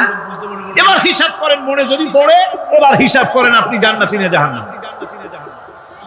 আপনি আপনার নিজের হিসাব নেওয়ার জন্য যথেষ্ট। তাকে হিসাব করতে বলা হবে তোমার হিসাব, তোমার নিজের হিসাব নেওয়ার জন্য তুমি যথেষ্ট, তোমার হিসাব তুমি নিজেই করো, এটা পড়ো। আর সেই কিয়ামতের দিন কোনো সাহায্যকারী মিলবে না। লান তানফাকুম আরহামুকুম ওয়ালা আওলাদুকুম ইয়াউমাল কিয়ামাহ। লান তানফাকুম, কিয়ামতের দিন কোনো ফায়দা হবে না, অবশ্যই কোনো ফায়দা হবে না, কোনো উপকারে আসবে না। কিয়ামতের দিন তোমার সন্তান, তোমার স্ত্রী, তোমার মাল, তোমার সম্পদ কোনো উপকারে আসবে না। কিয়ামতের ময়দানে সেদিন সব তোমার সাথে বিচ্ছ করবে, সব পালায় যাবে। সেখানে উৎকোষেরও কোনো কারবার নাই যে ঘুষ টুস দিয়া, ফেরেশতাদের কোন রকম বুঝবাজ দিয়া, আলাদা কোনো চোরাগলি পথ দিয়া একেবারে ফুট করে ভেস্তে চলে যাবেন, এমন কোনো সুযোগ নাই। অনেকে বলে হুজুর এমন কিছু দোয়া শিখায় দেন যাতে ওই সব জেহাদ বোমা এগুলি খুব ভয় পাই, ওসব রাস্তা রাস্তা না, খুব সহজে কিছু দোয়া দুরূদ করিয়া আস্তে করে জান্নাতে চলে যাওয়া যায়, এরকম একটা দোয়া, এরকম একটা পথ বলে দেন। আমি বলি ভাই, এরকমের কোন চোরাগলি আমার রাসূল আবিষ্কার করতে পারেন নাই। আল্লাহর পয়গম্বরের ওই ধরনের কোন পথ আবিষ্কার করতে পারেন নাই। সেখানে কিয়ামতের দিন কাউকে উৎকোষ গ্রহণ করার কেউ নাই, উৎকোষ দেওয়া যাবে না। আর উৎকোষ দিবি নেবার কি, আপনার কাছে কিছু নাইও, থাকলেও নেওয়ার কেউ নাই। এই দুনিয়ায় ফাঁকিবাজি করে বহুত কিছু করা যায়, কিন্তু কিয়ামতের মাঠে এগুলি কিছুই চলবে না। اليوم لا ينفع مال ولا بنون। কিয়ামতের দিন ধন সন্তান সন্ততি আর সম্পদ কোনো কাজে লাগবে না। সেদিন শুধু আমল, আমল যদি ভালো হয় কাজে লাগবে, আমল খারাপ হবে সব শেষ হয়ে যাবে। আল্লাহ রাব্বুল আলামিন নবীজিকে ডেকে বলেছেন, নবী আপনি বলেন, কুল মা কুনতু বিদআম মিনার রাসূল, আপনি বলুন আমি কোন নতুন রাসূল নই, আমার আগে অনেক নবী রাসূল পৃথিবীতে এসেছেন, তারা বিদায় হয়ে গেছেন। আমি জানি না কিয়ামতের দিন আল্লাহ রাব্বুল আলামিন আমার সাথে কি ব্যবহার করবেন, আর আমি এও জানি না যে কিয়ামতের দিন আল্লাহ পাক তোমাদের সাথে কি ব্যবহার করবেন। এই আয়াত নাযিল হওয়ার পর আল্লাহর হাবিব তার মেয়েকে ডাকলেন, জামাইকে ডাকলেন, নাতিদেরকে ডাকলেন, আহলে বাইতদেরকে ডাকলেন, আর বললেন, ও আমার মেয়ে কলিজার টুকরা ফাতেমা গো শোনো, কেবলমাত্র আয়াত নাযিল হয়ে গেল, আল্লাহ পাক আমাকে শুনাইছেন কিয়ামতের দিন আমি জানি না আমার সঙ্গে কি ব্যবহার করা হবে, আর এও জানি না যে তোমাদের সাথে কি ব্যবহার করা হবে। ও আমার কলিজার টুকরা মেয়ে ফাতেমা, কিয়ামতের দিন মুহাম্মদ সাল্লাল্লাহু আলাইহি সাল্লামের মেয়ে, এই হিসাবে তোমার নাজাতের ফয়সালা হবে না। ও আমার কলিজার টুকরা নাতি হাসান আর হোসেন, কিয়ামতের দিন মুহাম্মদ সাল্লাল্লাহু আলাইহি সাল্লামের নাতি হিসাবে ফয়সালা হবে না। ও আমার জামাই হযরতে আলী, কিয়ামতের দিন আমার জামাই হিসাবে নাজাতের ফয়সালা হবে না। আমল যদি ভালো হয় ফয়সালা ভালো হবে, জান্নাতে চলে যাবে। আমল যদি খারাপ হয় কার নাতি কার জামাই দেখা হবে না। সুবহানাল্লাহ, কঠিন কঠিন কিয়ামতের মাঠ। এই পরকালের বিশ্বাস যদি কলিজার মধ্যে ঢোকে মানুষ ভালো হয়ে যাবে। কোন সুবহানাল্লাহ। আপনাদের দৃষ্টিতে পারবে, কথার জবাব যে দিলেন না। পুলিশে কি মানুষের চরিত্র ভালো বানাইতে পারবে? পুলিশের চরিত্র ভালো বানাবে কেনা, সেটাই তো কথা। মানুষের চরিত্র যাতে ভালো থাকে, মানুষের জন্য খারাপ কাম না করে সেজন্য পুলিশ, পুলিশ যাতে খারাপ কাম না করে সেজন্য আরো একটা ডিপার্টমেন্ট আছে না, তারা যাতে খারাপ কাজ না করে সেজন্য আর একটা আছে। এন্টি করাপশনের আবার এন্টি করাপশন আছে, তার উপর আবার এন্টি করাপশন আছে। এন্টিটার অভাব নাই। সুতরাং পুলিশ দিয়া, বিডিআর দিয়া, আর্মি দিয়া মানুষের, দেশের, জাতির চরিত্র ভালো বানানো যায় না। রাসূলুল্লাহ এ দিয়ে বানান না, এটা ইসলামের নিয়ম নয়। পুলিশ দিয়া, আর্মি দিয়া দেশের মানুষের চরিত্র ভালো বানানো যায় না। চরিত্র ভালো বানানো যায় কেবলমাত্র পরকালের ভয় দিয়া। কি কিসের ভয় দিয়া? ওই যে মক্কার জীবনে ওই সমস্ত মানুষগুলি যারা চুরি করত, ডাকাতি করত, জিনা করত, বদমাশি করত, যারা শয়তানি করত, যারা মানুষকে খুন করত, এই মানুষগুলি এত ভালো হয়ে গেল যারা চুরি ছেড়ে দিল, ডাকাতি ছেড়ে দিল, জেনা ব্যভিচার ছেড়ে দিল, এত ভালো হয়ে গেল। পৃথিবীর মধ্যে সেরা মানুষ তারা হয়ে গেলেন। জোরে বলেন সুবহানাল্লাহ। নবীর সাহাবীরা পৃথিবীর শ্রেষ্ঠ সন্তান, নবীর সাহাবীরা পৃথিবীর সেরা মানুষ, তাদের চাইতে সেরা মানুষ নবীদের পরে আর কেউ হতে পারে না। জোরে কোন সুবহানাল্লাহ।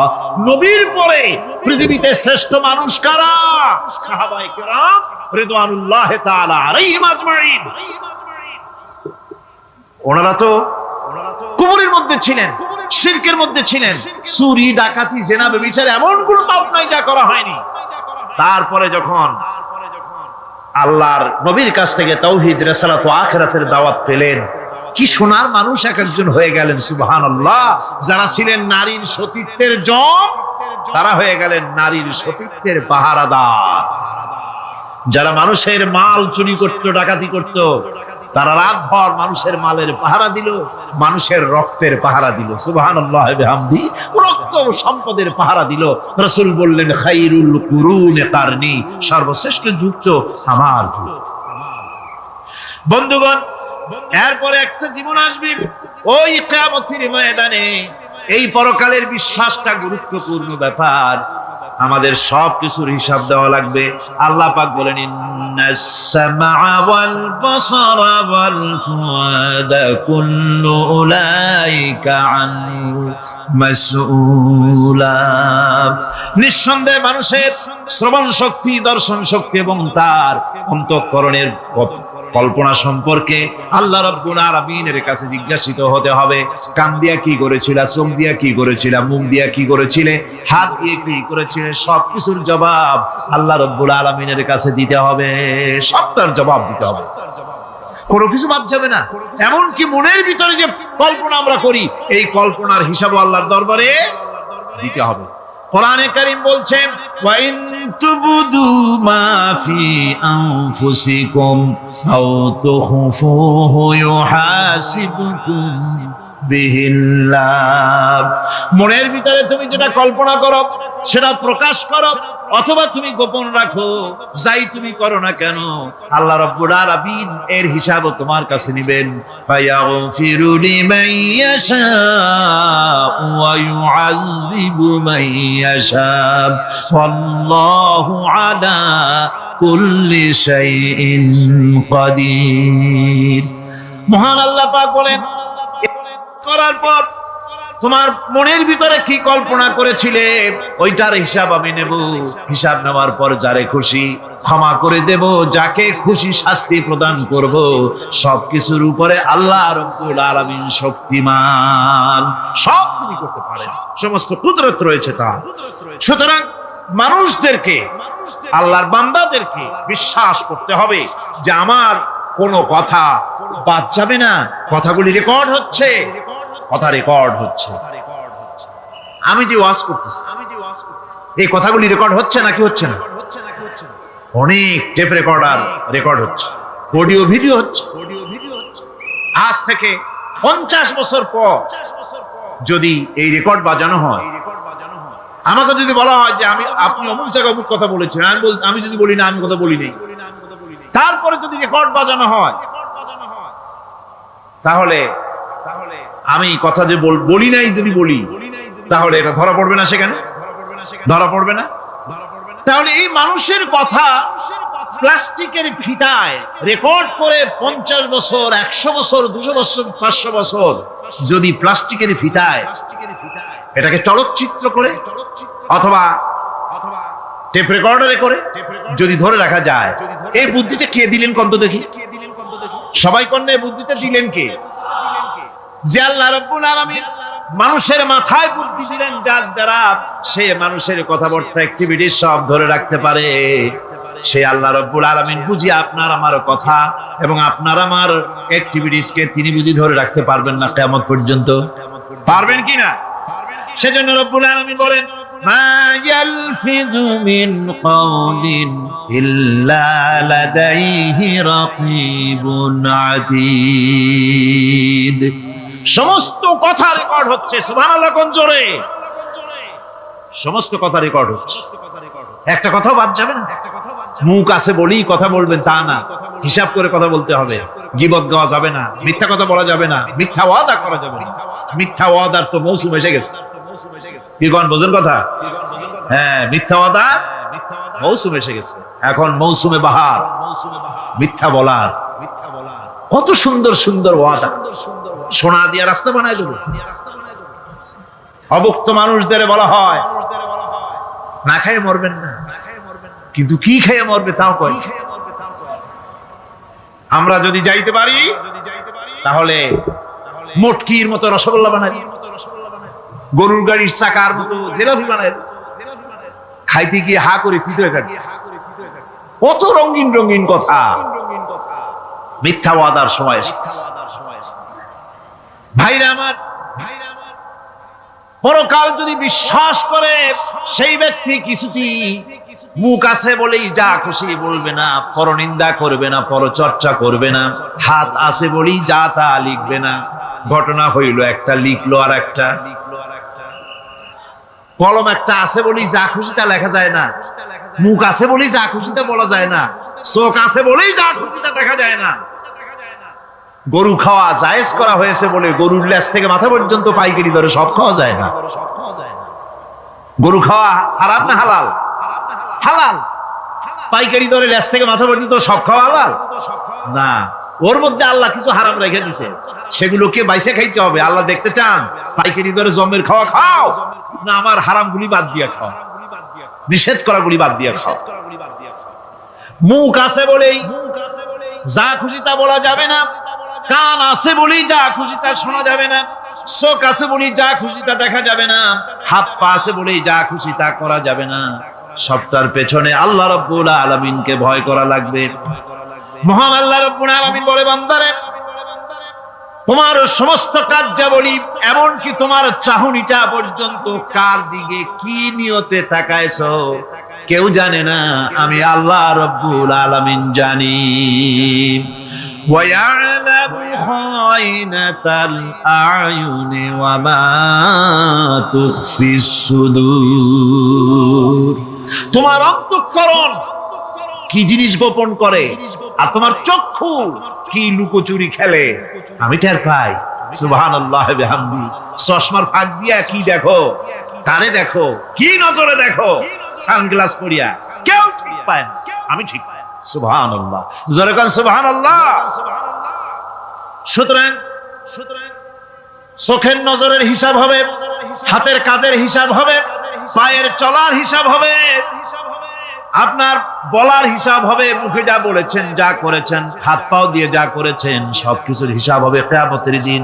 আল্লাহর দরবারে সবকিছু উপস্থিত হবে, কোন জিনিস বাদ পড়বে না। فَمَن يَعْمَلْ مِثْقَالَ ذَرَّةٍ خَيْرًا يَرَهُ وَمَن يَعْمَلْ مِثْقَالَ ذَرَّةٍ شَرًّا يَرَهُ। ছোট্ট একটা ভালো কাজ যদি করো তাও হাজির করা হবে সামান্যতম ভালো কাজও তোমার বাদ পড়বে না, আর ক্ষুদ্রতম কোন খারাপ কাজ করলে তাও উপস্থিত করা হবে সব তোমার সামনে, কোনো জিনিস বাদ পড়বে না, সব দেখতে পাবে কিয়ামতের দিন। ভালো কাজটাও আর খারাপ কাজটাও আল্লাহর কাছে সেদিন আল্লাহ পাক মানুষের সামনে উপস্থিত করে দিবেন। আল্লাহ পাক বলছেন সেদিন এই জমিন তার ভিতরে যা লুকায়িত ছিল জমিন সব বের করে দেবে। কান্নাহুম জারাদুম মুনতাশির। টিড্ডি ফড়িংগুলি পোকাগুলি মাটির থেকে যেমন বেরোয়, এ মাটির ভিতরে যা আছে কিয়ামতের দিন সব মাটি বের করে দেবে। ইযা যুলজিলাতিল আরদু জিলজালাহা ওয়া আখরাজাতিল আরদু আসকালাহা ওয়া ক্বালাল ইনসানু মা লাহা। এ জমিনকে ঝাঁকি মারা হবে প্রবল এক ঝাঁকুনি, প্রবল এক ঝাঁকুনিতে এই পৃথিবীর মধ্যে যা কিছু আছে সব বেরিয়ে যাবে। সুবহানাল্লাহ কইতে ইচ্ছা করে না মিয়ারা? এক ঝাঁকুনিতে পৃথিবী সব বের করে দেবে। মানুষ হয়রান হয়ে বলবে কি হয়েছে, এ মাটির হলোটা কি? আমার বন্ধুগণ, মানুষ হয়রান হয়ে গিয়ে বলবে মাটির কি হলো? আল্লাহ রাব্বুল আলামিন বলেন ইয়াউমাইযিন তুহাদ্দিসু আখবারাহা বিআন্না রাব্বাকা আওহালাহা। জমিনের উপরে যা ঘটেছে জমিন তা সব বের করে দেবে, সব প্রকাশ করে দেবে। আর এটা এই জন্য হবে যেহেতু তার রবের হুকুম হয়েছে, তার রব হুকুম করেছে বের করে দে। জমিনের ভিতরে আছে যা সব বেরিয়ে যাবে, আকাশ ভেঙে পড়বে, পাহাড় উড়ে যাবে, জমিনের ভিতরে যা আছে সব উপরে চলে আসবে, পৃথিবীতে সব শেষ, কিচ্ছু নাই, আকাশ নাই, পাহাড় নাই, সমুদ্র নাই, সব একাকার, চন্দ্র নাই, সূর্য নাই, তারকা নাই, গ্যালাক্সি নাই, মহাশূন্য নাই, সব শেষ। আল্লাহ রাব্বুল আলামিন সমস্ত ফেরেশতাদেরকে শেষ করে দিবেন, সকলের মওত হয়ে যাবে, কেউ আর থাকবে না, এমনকি হযরতে আজরাইল মালাকুল মউত তিনিও থাকবেন না, সব আল্লাহ রাব্বুল আলামিন মৃত্যু করে দিবেন। এরপরে আল্লাহ রাব্বুল আলামিন একা তিনি বলবেন ইয়া দুনিয়া, ইয়া দুনিয়া আইনা আনহারুকি, এ পৃথিবী তোর সেই সমুদ্রগুলো কোথায়, নদীগুলি কোথায়, ইয়া দুনিয়া আইনা আশজারুকি, হে দুনিয়া তোমার গাছগুলি কোথায়, এত বন বনানি এত গাছ ছিল, ইয়া দুনিয়া আইনা জিবালুকি, হে পৃথিবী তোর জমিনে যত পাহাড় ছিল পাহাড়গুলি কই, যত স্বৈরাচার ছিল জমিনের উপরে, যারা স্বৈরাচারী মনোবৃত্তি নিয়ে মানুষ ধ্বংস করেছে, দেশ ধ্বংস করেছে, মায়ের বুক খালি করেছে, ওই স্বৈরাচারগুলি কই, কোনো জবাব নাই। আল্লাহ পাক এর পরে বলবেন লিমানিল মুলকুল ইয়াউম, কার রাজত্ব আজকে, রাজত্বটা কার? আল্লাহ তিনবার আওয়াজ দিবেন আজকে রাজত্ব কার? আল্লাহ পাক যখন তিনবার করে ডাক দিবেন কোনো জবাব নাই, কোনো জবাব নাই, কে জবাব দেবে? আল্লাহ রাব্বুল আলামিনের সামনে কার ক্ষমতা আছে কথা বলার? কেউ তো নাই, সব শেষ। আল্লাহ পাক বলবেন লিল্লাহিল ওয়াহিদুল কাহ্হার, একমাত্র পরাক্রমশালী আল্লাহ রাব্বুল আলামিনের রাজত্ব। সেই হাসরের মাঠে আমাদের সকলকে উপস্থিত হয়ে যেতে হবে, কেউ আমরা এখান থেকে বাঁচতে পারবো না, সবাইকে। অপরাধীরা সেখানে অসহায় হয়ে যাবে, অপরাধীরা অসহায় হয়ে যাবে। আল্লাহ পাক বলেন ফাইযা জাআতিস সাখাতু ইয়াওমা ইয়াফিরুল মারউ মিন আখিহি ওয়া উম্মিহি ওয়া আবিহি ওয়া সাহিবাতিহি ওয়া বানিহি, অবশেষে যখন কান ফাটানো আওয়াজ আসবে, এই আওয়াজ সেদিন মানুষ নিজের মা বাপ ভাই বোন সব থেকে বিচ্ছিন্ন হয়ে যাবে, সব একের থেকে আরেকজন পালায় যাবে, হারায় যাবে, কেউ কাউকে আর খুঁজে পাবে না। সেদিন ওই কিয়ামতের মাঠে বিভীষিকাময় দৃশ্য, মানুষ হয়রান হয়ে যাবে, মাথার এক হাত অথবা অর্ধ মাইল অথবা এক বিগত এতটুকু উপরে ওই প্রকাণ্ড সূর্যটার তাপ আসবে, গুনাহগারের মাথার চান্দি ফেটে গিয়া মগজগুলি গলে গলে নাক কান দিয়ে বের পড়তে লাগবে, জিহ্বাটা কুকুরের মতো ঝুলে নাভিস্থল পর্যন্ত পড়ে যাবে, মাটিটা সূর্যের উত্তাপে তামার মতো গরম হয়ে যাবে, সারা হাসর জুড়ে আওয়াজ হবে পানি পানি পানি, মানুষেরা হয়রান হয়ে যাবে। সেই হাসরের ময়দানে এই চরম কষ্টের ভিতরে আল্লাহ রাব্বুল আলামিন বলেন সেদিন দুটো ভাগ হয়ে যাবে, একদল মানুষের চেহারা আলোয় ঝলমল হয়ে যাবে, আর একদল মানুষের চেহারাগুলি কালো হয়ে যাবে। উজুহু ইয়াওমাইদিন মুসফিরাতুন দাহিকাতুন মুস্তাবশিরা ওয়া উজুহু ইয়াওমাইদিন আলাইহা গাবারা। আল্লাহ পাক বলেন এক শ্রেণীর মানুষের চেহারা হাস্যোজ্জ্বল ঝলমলে হয়ে যাবে, আর এক শ্রেণীর মানুষের চেহারাগুলি কালো হয়ে যাবে। তারহাকুহা কাতারা উলাইকা হুমুল কাফারাতুল ফাজারা। হাস্যোজ্জ্বল, স্বচ্ছন্দপূর্ণ, সুন্দর, উজ্জ্বল, ঝলমলে চেহারা হবে ঈমান আনার কারণে, পরকালকে বিশ্বাস করার কারণে, আল্লাহ এবং রাসূলের কথা অনুযায়ী জীবন যাপনের কারণে চেহারাটা উজ্জ্বল হয়ে যাবে। আর আল্লাহর নাফরমানি, রাসূলের নাফরমানি, পরকালকে অস্বীকার করার কারণে কাফেরগুলির চেহারা, মুনাফিকগুলির চেহারা কালো হয়ে যাবে। তাদেরকে আলাদা করে দেওয়া হবে।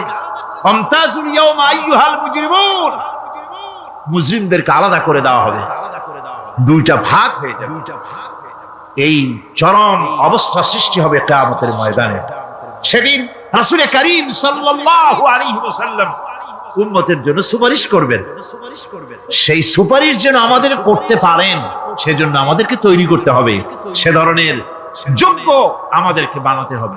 বন্ধুগণ, এই পরকালীন জীবন, এর সম্ভাবনা, এটা যে হবে এবং সেই পরকালে আমাদের সকলকে যে উঠতে হবে, কিয়ামতে আল্লাহর কাছে জীবনের সব কিছুর জবাবদিহি করতে হবে, এই ভীতি সৃষ্টি করতে চায় আল্লাহ পাক মানুষের ভেতরে।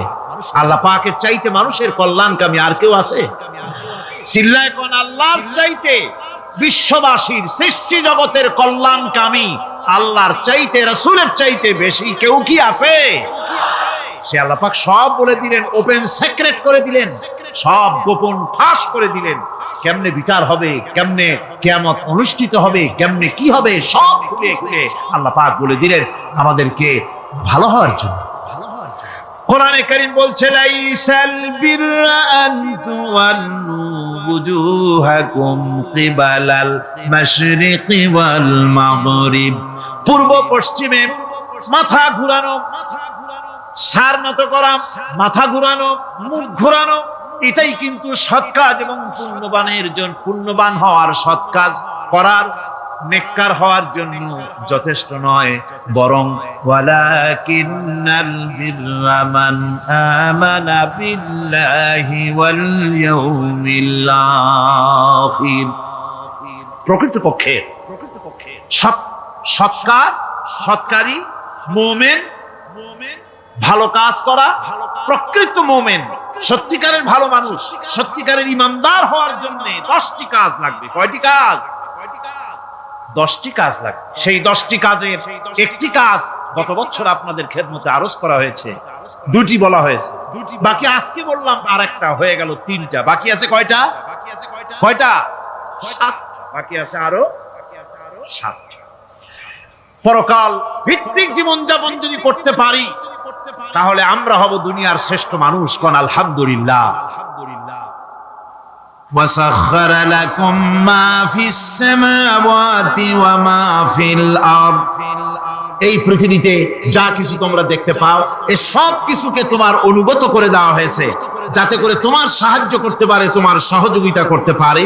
এই জন্য আমি সবকিছুকে সৃষ্টি করেছি। সাখারা শব্দের অর্থ হচ্ছে যে আমি সবগুলিকে তোমাদের অনুগত করে দিয়েছি, যাতে করে তোমাদের অনুগত থাকে, অর্থাৎ তোমরা তাদের এই সমস্ত জিনিস দিয়ে তোমরা কাজ নিতে পারো। পানির উপর দিয়ে তোমরা যেন নৌকা চালাতে পারো, স্টিমার চালাতে পারো, পানি অনুগত করা হয়েছে, বাতাসকে অনুগত করা হয়েছে। পৃথিবীর সব কিছুকেই আমি অনুগত করে দিয়েছি তোমাদের, যাতে করে তার দ্বারা তোমরা কাজ নিতে পারো।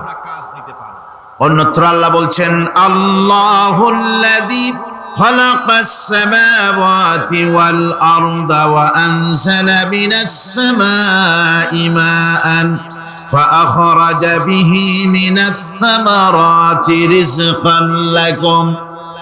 আল্লাহ হচ্ছেন তিনি, আল্লাহ রাব্বুল আলামিন হচ্ছেন তিনি, যিনি আকাশ সৃষ্টি করেছেন, যিনি জমিন সৃষ্টি করেছেন, এবং ঊর্ধ্বদেশ থেকে, মেঘমালা থেকে তোমাদের জন্য বৃষ্টি বর্ষণ করেছেন, এবং সেই বৃষ্টি দিয়ে মাটির ভিতর থেকে ফসল উদ্গত করে তোমাদের খাবারের বন্দোবস্ত করেছেন। তিনি হচ্ছেন আল্লাহ পাক। তার জায়গায় ছড়িয়ে আছে, তার দয়া নাই, রহমত নাই, এমন কোন সৃষ্টি নাই। মানুষের জন্য যা কিছু প্রয়োজন তিনি তার দয়া দিয়ে, রহমত দিয়ে তিনি তার সৃষ্টি করে দিয়েছেন। আল্লাহ পাক বলছেন ওয়াসাখখারা লাকুমুশ শামসা ওয়াল কামারা দাইবিনা ওয়াসাখখারা লাকুমুল লাইলা ওয়ান নাহার। যিনি চন্দ্র সূর্যকে সৃষ্টি করেছেন এবং এগুলিকে নিয়ন্ত্রিত করেছেন, চাঁদ সূর্যকে সৃষ্টি করে নিয়ন্ত্রিত করে দিয়েছেন, তোমাদের সমস্ত প্রয়োজন তিনি মিটিয়ে দিয়েছেন। দেখুন, চাঁদ এবং সূর্যকে আল্লাহ পাক সৃষ্টি করেছেন এবং একটা রহমত, একটা কুদরত সেই চাঁদ সূর্যের মধ্যে দান করেছেন। সূর্য যেখানে আছে, এটা যদি আল্লাহর দয়া না থাকতো, শুধু তাপ দেওয়ার জন্য সৃষ্টি করতেন আর মানুষের কল্যাণের দিকটা যদি চিন্তা না করতেন, তাহলে সমস্যা হয়ে যেত। সূর্য যেখানে আছে, বিজ্ঞানীরা বলেছেন তার থেকে যদি কিছু নিচে নেমে আসতো, তাহলে গোটা পৃথিবী জ্বলে পুড়ে ভস্ম হয়ে যেত। আর যেখানে আছে তার থেকে সূর্য যদি কিছু উপরে উঠে যেত, তাহলে গোটা পৃথিবী হিম শীতল হয়ে পৃথিবী ফ্রিজ হয়ে যেত, মানুষ প্রাণী জগৎ মরে সব শেষ হয়ে যেত। চাঁদ যেখানে আছে, এই চাঁদ তার জায়গা থেকে কিছু উপরে যদি উঠতো, তাহলে পৃথিবী মরুভূমি হয়ে যেত। আর যেখানে আছে তার থেকে কিছু নিচে যদি আসতো, তাহলে গোটা পৃথিবী পানি, সমুদ্রের পানি, নদীর পানিগুলি প্লাবিত হয়ে, ওভারফ্লো হয়ে, উচ্ছ্বসিত হয়ে গোটা পৃথিবীকে প্লাবিত করে দিত, ডুবাই দিত, সব শেষ হয়ে যেত। তাহলে আমরা দেখতে পাচ্ছি শুধু সৃষ্টি নয়, সৃষ্টিও করেছেন এবং প্রত্যেকটি সৃষ্টির পেছনে তার দয়া কাজ করেছে, তার কুদরত কাজ করেছে, যাতে করে মানুষের জন্য সুবিধা হয়, মানুষের জন্য উপকার হয়। অন্য আয়াতে আল্লাহ পাক বলেন وآتاكم من كل سألتموه وإن تعدوا نعمة الله لا تحصوها। আল্লাহ পাক বলেন তিনি তোমাদের প্রতি এত দয়াবান, আল্লাহ তোমাদের প্রতি এত দয়া রাখেন, এত মেহেরবানি করেন যে তোমাদের সমস্ত চাহিদা তিনি পূরণ করেছেন। তোমাদের জীবনে যা দরকার সব তিনি পূরণ করেছেন, এত পূরণ করেছেন, তোমরা যদি আল্লাহ পাকের নেয়ামতগুলি যদি গণনা করো, ওয়া ইন তাউদ্দু নি'মাতাল্লাহি লা তুহসুহা, আমার নিয়ামতগুলি যদি গুনতে থাকো, গুনে গুনে আমার নিয়ামত শেষ করতে পারবে না। সুবহানাল্লাহ বিহামদি, আমার নিয়ামত গুনে শেষ করতে পারবে না, এত নিয়ামত আমি আল্লাহ রাব্বুল আলামিন দান করেছি। সুতরাং প্রকৃত কথা হচ্ছে যে মানুষ বড় অকৃতজ্ঞ, মানুষ সমস্ত নিয়ামতকে, নিয়ামতের শুকর আদায় করে না, নিয়ামত বোঝেও না। উলাইকা কাল আনাম, চোখ আছে, চোখ দিয়া সব দেখে, কিন্তু আল্লাহর নিয়ামত গুলি দেখে উপলব্ধি করার ক্ষমতা নাই। খায় জনমের খাওয়া, কিন্তু খাওয়ার পরে কার খানা খাইলো, কার দেওয়া খানা খেলো, এরপরে এতটুকুন শুকরিয়াও আদায় করে না। তো চোখ থাকতে দেখে না, অন্তর থাকতে চিন্তা করে না, কান থাকতে হক শোনে না। আল্লাহ পাক বলেছেন উলাইকা কাল আনাম, এরা হলো জানোয়ারের মতো। কিসের মতো বলুন? আল্লাহ বলেন না বালহুম আদাল, শুধু জানোয়ারের মতো না, বরং জানোয়ারের চাইতেও নিকৃষ্ট। জোরে কোন নাউজুবিল্লাহ। যাদের চোখ থাকতে দেখলো না, কান থাকতে শুনলো না, অন্তঃকরণ থাকতে বিবেচনা করলো না, এরা চতুষ্পদ জানোয়ারের মতো। আল্লাহ পাক বলছেন আর রহমান আল্লামাল কোরআন, এই কোরআন শিক্ষা দিয়েছেন রহমান, যিনি দয়ার সাগর, যিনি মানুষের সব প্রয়োজন মিটিয়েছেন। কোরআনের মতো একটা বড় প্রয়োজন তিনি মিটাবেন না, তা কি হতে পারে? জোরে কোন হতে পারে? মানুষ সৃষ্টি করলেন, অথচ মানুষের চলার পথ দিলেন না। এক সাপ নাকি একবার এক পীর সাহেবের কাছে মুরিদ হয়েছিল। তো পীর সাহেব বলছেন না বাবা, আমি সাপের মুরিদ বানাই না। কয় যে না হুজুর, বহুত আশা করে আসছি, গল্প তো বহুত আশা করে আসছি, আমার মুরিদ বানান। আচ্ছা ঠিক আছে, তবে তোমাকে একটা কাজ করতে হবে। কি কাজ? জিকির আজগার এভাবে করবা, কিন্তু কাউরে দংশন করতে পারবা না। হুজুর মেনে নিলাম। সে করছে কি, ময়দানের ভিতরে বিয়া কাইত হয়ে ধানওয়া জমিন, ধানের জমিন, প্যাডি লাইন, সেখানে কাঠ হয়ে পড়ে জিকির আজগার করতেছে। রাখাল ধান কাটছে, সন্ধ্যার পর এই ধানগুলি বান্ডে নেবে কি দিয়া দড়ি নেই, খুঁজতে খুঁজতে দেখে লম্বা একটা দড়ি। ওইটা যে সাপ সে তো বোঝে না, সে ওইটারে ধরিয়া এরপরে ধানের আটি বাঁধতেছে। সাপে তো খুব বহরা, সাপ তো আর যেই সেই সাপ না, মারাত্মক সাপ। সাপ বলতেছে আরে বাবা, তুই আমারে দড়ি মনে করলি, আমি তোর কেমন দড়ি, মুরিদ না হইলে টার পাওয়া দিতাম। বান্দার কারণে সাপের ঘাড়ে মুচকে গেছে, ঘাড়ে খুব ব্যথা লাগছে। বাড়ি নিয়ে যখন দড়িটারে ফালাই দিছে, মাথা কোন রকম কাজ করিয়া বহু কষ্ট করে পীর সাহেবের বাড়ি গিয়ে হাজির। বলছে, হুজুর কি যে জিকির শিখাইলেন, আমার তো ঘাড় মুচকে গেছে। আশ্চর্য কথা, জিকির আজগারে মানুষের মানে কি কারো ঘাড় তো মস্কাবার কথা না, তোমার ঘাড় মস্কাইল কেন? পুরা ঘটনা সে শুনাইল। আচ্ছা, তা তুমি কিছু করলা না? কয়, হুজুর আপনি তো নিষেধ করেছেন দংশন করতে। পীর সাহেব বলছেন, বেটা বেকুব, আমি তোমারে দংশন করতে নিষেধ করেছি, ফস করতে তো নিষেধ করি নাই। যখন তোমারে দড়ি মনে করিয়া হাত গায়ে হাত দিছিল, শুধু ফস করে উঠতে 3 লাখ দিয়া বর্ডার পার হয়ে দিল্লি চলে যেত। তুমি ফস করে উঠলা না কেন? সুতরাং ধৈর্যের অর্থ এটা নয় যে আপনারে পাড়াইতে থাকবে, থাপড়াইতে থাকবে, আর আপনি কবেন যে আল্লাহ আমি ধৈর্য ধরতেছি, ইন্নাল্লাহা মা'আস সাবিরিন। এটার নাম ধৈর্য না। ধৈর্য হচ্ছে ওভারকাম করতে হবে, পরিস্থিতির মোকাবেলা করতে হবে অত্যন্ত সহিষ্ণুতার সাথে, বুদ্ধিমত্তার সাথে, দৃঢ়তার সাথে, অবিচলতার সাথে। এটার নাম হচ্ছে সবর। আল্লাহ রাব্বুল আলামিন হযরত আইয়ুব আলাইহিস সালামকে ক্ষমা করে দিলেন, মাফ করে দিলেন, রোগ শেফা করে দিলেন। অধৈর্য তিনি হন নাই, ধৈর্য ধারণ করেছিলেন। হযরতে ইউসুফ আলাইহিস সালাম, হযরতে ইয়াকুব আলাইহিস সালামের চোখের থেকে তাকে সরায় দেওয়া হলো। এত বড় বিরাট বিপদ, সেই বিপদেও তিনি ধৈর্য ধারণ করেছেন। ধৈর্য ধারণ করার কারণে আল্লাহ রাব্বুল আলামিন এমন নিয়ামত তারে দান করলেন। আল্লাহ পাক হযরত ইউসুফ আলাইহিস সালামকে বাঁচায় রাখলেন। শুধু বাঁচান নাই, প্রেসিডেন্ট বানায় দিলেন। আর তার জামা নিয়ে যখন আসতেছিলেন, কোথায় মিশর, কোথায় কেনান, হযরতে ইয়াকুব আলাইহিস সালাম বলেছেন, আমি যেন আমার নাকের ভিতরে ইউসুফের ঘ্রাণ পেতেছি। হযরতে ইউসুফ আলাইহিস সালাম তিনিও কি বিরাট ধৈর্যের পরিচয় দিলেন, কোরআন সাক্ষী। সামনে তার সেই 11 ভাই যারা তাকে ফেলে দিয়েছিল গর্তের ভিতরে। হযরতে ইউসুফ আলাইহিস সালাম ইচ্ছে করলে তো 11 জনকে মারিয়ে ফেলাই দিতে পারতেন, ঠিক কি না? কিন্তু তা তিনি করেন নাই। 11 ভাইকে তিনি চিনেছেন, সাহায্য করেছেন। আর ওই 11 ভাই সম্পর্কে হযরত ইউসুফ আলাইহিস সালাম বললেন, লা তাসরিবা আলাইকুমুল ইয়াউম, তোমাদের বিরুদ্ধে আমার আজকে কোনো বিদ্বেষ নাই, আমি তোমাদেরকে মাফ করে দিলাম। সুবহানাল্লাহ, সুবহানাল্লাহ। রাসূল করিম সাল্লাল্লাহু আলাইহি ওয়াসাল্লাম এই ধৈর্যের পরিচয় দিয়েছেন। কত মার তাকে দিয়েছে তায়েফের ময়দান।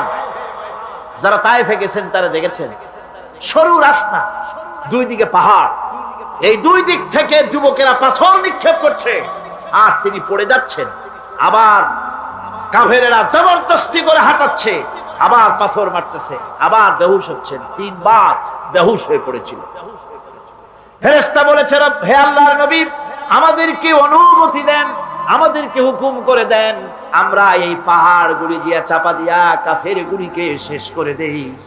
নবীজি তখন বলেছেন, আমি যদি তোমাদেরকে হুকুম করি আর আমার হুকুম মতো যদি সমস্ত কাফেরদেরকে পাহাড় চাপা দিয়া সব যদি মেরে ফেলে দাও, তাহলে একটা কাফের যদি না বাঁচে, কার কানে পৌঁছাবো? লা ইলাহা ইল্লাল্লাহু মুহাম্মাদুর রাসূলুল্লাহ।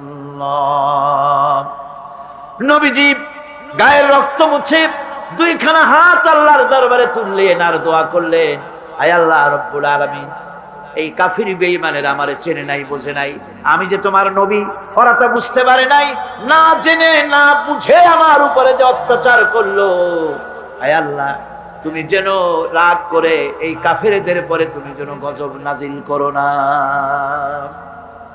ধৈর্যের চূড়ান্ত নমুনা দেখিয়েছেন বিশ্বনবী মুহাম্মদ রাসূলুল্লাহ সাল্লাল্লাহু আলাইহি ওয়াসাল্লাম।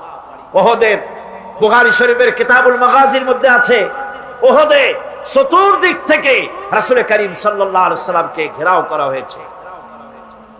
হুজুরকে পাহারা দিতে দাঁড়িয়েছেন সাহাবায়ে কেরাম, বুক দিয়ে রাসূলের দিকে ফেরা, পিঠ পিছনে ফেরানো আছে। কাফেরেরা তীর নিক্ষেপ করছে, এই তীরগুলি এসে হুজুরের সাহাবীদের পিঠের মধ্যে ঢুকছে। হাদিস শরীফের ভিতরে এসেছে রাসূলকে হেফাজত করার জন্য যত তীর মারা হলো, সাহাবীরা তীরগুলি পিঠে ধারণ করলেন। একা হযরত তালহার পিঠে ৮০টা তীর প্রবেশ করেছিল। রাসূলুল্লাহর দান্দার মোবারক শহীদ হয়ে গেল, হুজুর পড়ে গেলেন। হযরতে ফাতেমা রাদিয়াল্লাহু তাআলা আনহা ছুটে এসে হুজুরের রক্ত বন্ধ করার জন্য চেষ্টা চালাতে লাগলেন, রক্ত বন্ধ হয় না। হযরতে আবু উবাইদা রাদিয়াল্লাহু তাআলা আনহু হুজুরের মস্তকের ভিতর থেকে লোহার কড়া দাঁত দিয়া কামড়াইয়া বহু কষ্ট করে উঠালেন। কপাল দিয়া রক্ত পড়ে, মুখ দিয়া রক্ত পড়ে, দুই হাত দিয়া রাসূল চেহারা বুঝে এনে হাতে দেখেন রক্ত। আল্লাহর নবী বলেন, এই জাতির কল্যাণ কি করে হবে যেই জাতি তার নবীর চেহারা রক্ত দিয়া লাল বানাইয়া দিল। মদিনায় সারা পড়ে গেল, নবী নাই, নবী শহীদ হয়ে গিয়েছেন। চতুর্দিক থেকে লোকেরা দৌড় আরম্ভ করলো, একজন মেয়ে লোক দৌড়ায়। সাহাবীরা জিজ্ঞাসা করেন, কোথায় যাও? মেয়ে লোকটি বলতেছেন, উহুদের দিকে যাই। বলে যায় কোনো লাভ নাই, উহুদে যে যেতেছো যে কোনো লাভ নাই, যেহেতু তোমার যে দুটি ছেলে ছিল, ছেলে দুটি শহীদ হয়ে গিয়েছে। মেয়ে লোকটি বলছে, কে শহীদ হয়েছে শুনতে চাই না, আল্লাহর নবী কেমন আছেন সেটা জানাও। মেয়ে লোকটি বহু কষ্ট করে উহুদের ময়দানে আল্লাহর নবীর খেদমতে হাজির হয়ে নবীজিকে জীবিত অবস্থায় দেখে তিনি বলছিলেন, হে রাসূল, আমার দুইটা কলিজার টুকরা সন্তান দুনিয়া থেকে বিদায় হয়ে গেছে, আমার মনে কোনো কষ্ট লাগে নাই। হুজুর আপনি বেঁচে আছেন, এটাই এক উম্মতের বড় সান্ত্বনা। ভাইরা আমার, এই হাজারো বিপদ, হাজারো মুসিবতের ভিতরে ধৈর্য ধারণ করেছেন আল্লাহর নবীরা, ধৈর্য ধারণ করেছেন। ধৈর্য হচ্ছে সবচাইতে বড় কোয়ালিটি। ওয়াতাওয়াসাউ বিল হাক্কি ওয়াতাওয়াসাউ বিস-সাবর। সবর ইখতিয়ার করলে পরে দুনিয়া আল্লাহ শান্তি দিবেন, আখিরাতেও শান্তি দিবেন। আজ আমার দেশে যত সবচাইতে বেশি যে জিনিসের অভাব, তার নাম হলো সবর। কিসের অভাব? সবরের অভাব। তোমরা কি মনে করেছো যে বেহেশতে চলে যাবে? অথচ এখনো দেখা হয় নাই যে তোমাদের মধ্যে কে সবর অবলম্বনকারী, জিহাদের ময়দানে কে জিহাদ করতে এবং সবর ইখতিয়ার করতে কে তোমাদের মধ্যে পারদর্শী, অথবা এই পরীক্ষায় কে কামিয়াব হবে, এটা এখনই দেখা হয় নাই। আর এমনি তোমরা জান্নাতে চলে যাবে? জান্নাতে যাওয়া তো সহজ নয়। আল্লাহ পাক পরীক্ষা নেবেন, সেই পরীক্ষায় কামিয়াব হতে হবে। আর আল্লাহ পাক বলেছেন, অবশ্যই সবরের পরীক্ষা নেব। وَلَنَبْلُوَنَّكُمْ حَتَّى نَعْلَمَ الْمُجَاهِدِينَ مِنْكُمْ وَالصَّابِرِينَ وَنَبْلُوَ أَخْبَارَكُمْ। অবশ্যই আমি তোমাদেরকে পরীক্ষা করব, আর এই পরীক্ষার ভিতরে সত্যিকারের মুজাহিদ যারা, তারাই যারা নাকি দৃঢ়তা অবলম্বন করবে, সবর ইখতিয়ার করবে, আল্লাহ রব্বুল আলামিন পরীক্ষায় তাদেরকে কামিয়াব করবেন। এই সবর এক মহা সম্পদ। সবর ইখতিয়ার করতে হবে মুসলমানদেরকে। জান্নাতের ভিতরেও আল্লাহ পাক যারা সবর করবে তাদের জন্য বিরাট নিয়ামত আল্লাহ পাক জান্নাতে দান করবেন। জান্নাতে যাওয়ার জন্য সবর একটা মহাগুণ। এই গুণ মুসলমানদের ভিতরে থাকতে হবে। আমার বন্ধুগণ, কোরআনে কারীমের ছোট্ট সূরা ওয়াল আসরের ভিতর থেকে যে কথাগুলি বিগত 4 দিন আর আজকে বলা হলো, জীবন আমাদের ব্যর্থ, জীবন আমাদের ক্ষতিগ্রস্ত। এই জীবন যদি আমরা সবল করতে চাই, তাহলে 4টি আমল করা লাগবে, ঈমান আর আমলে সালেহ। আর আমাদের করা লাগবে আমলে সালেহের সাথে হকের দাওয়াত আর সবর ইখতিয়ার করতে হবে। এই সবর যদি করতে পারি, জিহাদের ময়দানে লোক যদি কম হয়, বেশি সংখ্যকের উপরে আল্লাহ পাক আমাদেরকে জয়ী করে দিবেন। ইয়াকুম মিনকুম 20 সাবিরুনা ইয়াগলিবু মিআতাইন। তোমাদের মধ্যে যদি 20 জন লোক যদি তোমাদের মধ্যে সাবের হয়, ধৈর্যশীল হয়, তাহলে 200 লোকের উপরে আমি আল্লাহ রব্বুল আলামিন তোমাদেরকে জয়যুক্ত করে দেব। জোরে কোন সুবহানাল্লাহ। 20 জন যদি হয়, 200-র উপরে আমি তোমাদেরকে জয়যুক্ত করে দেব। সুসংবাদ হচ্ছে সেই সব ধৈর্যধারীদের জন্য, সবর এখতিয়ারকারীদের জন্য, যারা বিপদ আসলে বলে, কি বলে? পড়েন আমার সাথে, ইন্না লিল্লাহি ওয়া ইন্না ইলাইহি রাজিউন। এইটা আমরা পড়ি কখন? কেউ মরে গেলে বলি, আর পড়ি না। সমস্ত বিপদ আসলেই ইন্না লিল্লাহি ওয়া ইন্না ইলাইহি রাজিউন। আমরা তো জানিও না, দোয়া সব মুখস্থ করে মানছে, অনেক মানুষ অনেক দোয়া মুখস্থ করছে, কিন্তু লাগাবে কোন জায়গায় তা জানে না। একজনে শুনছে তার শাশুড়ি মারা গেছে, কয় নাউজুবিল্লাহ। আবার আরেকজনে বলছে, শুনছো বলে কি? বলে তোমার ছেলে তো মেট্রিকে ফার্স্ট হয়েছে, কয় ইন্না লিল্লাহ।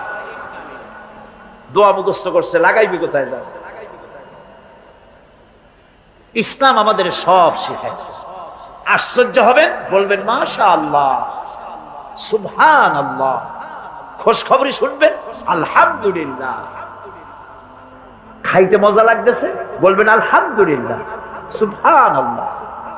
এসব তো কিছু বলে টলে না, বিসমিল্লাহ কয়, আল্লাহর নাম নিতেই চায় না। আল্লাহ পাকের যখন বিপদ আসে, মুসিবত আসে, রব্বুল আলামিন বলেন, বিপদ যখন আসে, মুসিবত যখন আসবে, বান্দা যারা মুমিন তারা পড়ে ইন্না লিল্লাহি ওয়া ইন্না ইলাইহি রাজিউন। নিশ্চয়ই আমরা আল্লাহর জন্য এবং আমাদের সকলকেই আল্লাহর কাছে ফিরে যেতে হবে, এই কথাটা মুমিনদেরকে বলতে হবে। ঘুমের দোয়া আছে, রাসূলুল্লাহ ঘুমাবার সময় দোয়া পড়তেন, নামাজের পরে দোয়া পড়তেন। কত দোয়া যে হুজুর পড়েছেন। ইমাম নববীর একটা কিতাবই আছে, কিতাবুল আজকার, এত বড় কিতাব। সিহাসেত্তা থেকে সমস্ত দোয়াগুলি বেছে বেছে তিনি এই কিতাবের মধ্যে এনেছেন, কিতাবুল আজকার। এই কিতাবুল আজকারের ভিতরে দেখা যায় রাসূলুল্লাহ কত দোয়া করেছেন, সকালে, সন্ধ্যায়, রাতে, শুতে, উঠতে, বসতে, হাসিতে, খুশিতে, বিপদে, মুসিবতে, সব সময় দোয়া করতেন। এই দোয়াগুলি আপনারা মুখস্থ করবেন, এই দোয়াগুলি বই কিনে নেবেন এবং তার থেকে মুখস্থ করবেন, অর্থ সহকারে জানবেন এই দোয়াগুলি কি মূল্যবান দোয়া। আল্লাহর কাছে এই দোয়াগুলি হুজুর করতেন। আমার বন্ধুগণ, সবরকারীদের জন্য আল্লাহ রাব্বুল আলামিন জান্নাতের ভিতরে সুউচ্চ মর্যাদা দান করবেন, তাদের জন্য সুসংবাদ রয়েছে। উলাইকা ইউজজাউনাল গুরফাতা বিমা সাবারু ওয়া ইউলাক্কাউনা ফিহা তাহিয়াতাও ওয়া সালামা। আল্লাহ রাব্বুল আলামিন তিনি বলছেন, এরা হচ্ছে সেই সব লোক যারা নাকি সবর এখতিয়ার করেছিল দুনিয়ার ময়দানে। তাদেরকে আল্লাহ পাক জান্নাতের ভিতরে সুন্দর সুন্দর জায়গা, সুউচ্চ জায়গা, প্রশংসিত জায়গা তাদেরকে দান করা হবে এবং তাদেরকে শুভ সম্বোধন করা হবে। সেখানে তারা চিরকাল প্রবেশ করে থাকবে। আল্লাহর দয়া তো দারুণ বান্দার উপরে। বান্দা যদি একটু আমল করে, ভালো পথে চলে, গতকাল বলেছি সওয়াব করবেন একটা, আল্লাহ নেকি দেবেন 10টা। নেকির কাজ করবেন, আল্লাহ দিবে কয়টা? 10টা। তিনি তো রহমান, তিনি রাহিম। এত দয়া তার। বান্দা যদি আল্লাহ রাব্বুল আলামিনের দিকে, কোন বান্দা যদি 1 বিগত এগোয়, আল্লাহ পাক তার দিকে হেঁটে আসেন। বান্দা যদি হেঁটে যায়, আল্লাহর রহমত বান্দার দিকে দৌড়াইয়া যায়। আল্লাহ পাক বলছেন, আমার গজবের চাইতে আমার রহমত বেশি। সুবহানাল্লাহ। সেই জন্য আকীদাকে শুদ্ধ করে নিতে হবে। কেউ কিছুই দিতে পারবে না, দেওয়ার মালিক হলো আল্লাহ রাব্বুল আলামিন। মালিক কে? এমন দেওয়া দিবেন, পড় গিয়া জিস পর নজর बंदा को मौला कर दिया, पड़ गया जिस पर नजर बंदा को मौला कर दिया, आ गया जिस दाम में जोश कतरा को दरिया कर दिया। আল্লাহ রাব্বুল আলামিনের রহমতের নজর যদি কোনো গোলামের প্রতি পড়ে যায়, গোলামটা বাদশাহে পরিণত হয়ে যায়। আল্লাহর রহমতের নজর যদি 1 ফোঁটা পানির উপরে পড়ে যায়, পানি ফোঁটা আটলান্টিক মহাসাগরে পরিণত হয়ে যায়। সে আল্লাহ রাব্বুল আলামিনের উপরে ঈমান এনে সৎ কাজ করে হকের দাওয়াত দিয়া সবর এখতিয়ার করলে পরে আল্লাহ পাক তাদেরকে জান্নাত দান করবেন। জান্নাতের সুউচ্চ মাকাম আল্লাহ পাক দান করে দিবেন। এই 4 দিন ধরে যে কথাগুলি আমি আপনাদের সামনে বললাম, এই কথাগুলির ভিত্তিতে রাসূলুল্লাহ লোক তৈরি করেছিলেন। আবু বকর হলেন, ওমর হলেন, আলী হলেন, ওসমান হলেন, রিদওয়ানুল্লাহ তাআলা আলাইহিম আজমাইন। এই সব সাহাবায়ে কেরাম ঈমানের উপরে, ধৈর্যের উপরে, সবরের উপরে, আমলে সালের উপরে তৈরি হয়ে গেলেন। আর এই লোকগুলো নিয়ে রাসূলুল্লাহ ইসলাম প্রতিষ্ঠা করলেন মদিনায়। আজ আল্লাহর নবী প্রেসিডেন্ট হয়ে গেলেন, সুবহানাল্লাহ। রাসূলুল্লাহ আজকে প্রেসিডেন্ট। সমাজ বিনির্মাণে সূরা আসরের বিরাট অবদান। আল্লাহ বললেন জীবনের সমস্ত মানুষের জীবন বিফল, ব্যর্থ, ক্ষতিগ্রস্ত। 4টা কাজ করলে জীবন সফল হয়ে যাবে। কয়টা কাজ? মাত্র 4টা কাজ। এই 4টি কাজ যদি বাংলাদেশের জনগণ করে, ঈমান যদি আনে, সৎ কাজ যদি করে, হকের দাওয়াত যদি দেয়, কোনো ভয় পাবে না। মসজিদের মেম্বারে বসে হক কথা বলবে, তাতে চাকরি থাকুক আর চলে যাক। এর নাম ঈমান। এর নাম কি? এর নাম ঈমান। সুতরাং আজ ওলামাদের সবচাইতে বড় দায়িত্ব, সবচাইতে বড় দায়িত্ব কার? ওলামা, খোতাবা। তারা হচ্ছেন ওমানাউদ্দিন, দ্বীনের আমানত আলেমদের কাছে। কার কাছে? ওলামাদের কাছে দ্বীনের দায়িত্ব। মাহফিলের ভেতরে, মসজিদের মেম্বরে দাঁড়িয়ে হক কথা বলতে হবে, নাহকের বিরুদ্ধে কথা বলতে হবে। চাকরি থাক আর যাক, কোনো পরোয়া করি না। রুজির মালিক আল্লাহ। রুজির মালিক কে? জোরে চিল্লায় কোন কে? আল্লাহ রাব্বুল আলামিন বলেছেন, ওয়া মা মিন দাব্বাতিন ফিল আরদি ইল্লা আলাল্লাহি রিজকুহা। এই পৃথিবীর বুকে এমন কোন বিচরণশীল জীব নাই যে জীবের রিজকের দায়িত্ব আমি আল্লাহ আমার নিজ হাতে গ্রহণ করি নাই। বেটা রিজিকের মালিক আমি, তুমি সুসু করো কেন? তোমারও তো ভয় কেন? হক কথা বলতে হবে। হক কথা যদি সাহাবায়ে কেরাম না বলতেন, তাহলে মক্কা ইসলাম শেষ হয়ে যেত, মদিনা পর্যন্ত আসতে পারতো না। ঠিক কি না? আমাদের শানদার মাঝি ওলামায়ে কেরামদের রয়েছে শানদার মাঝি, অর্থাৎ উজ্জ্বল অতীত, উজ্জ্বল অতীত। বন্ধুগণ, আমি বাংলাদেশের সমস্ত ওলামায়ে কেরাম, মাশায়েখে এজাম সকলকে বিনীতভাবে অনুরোধ করি, ওলামা, মাশায়েখ, ইসলামী দলগুলি যদি এক হয়ে যায়, এই দেশে ইসলাম কায়েম করা কোনো কঠিন বিষয় নয়।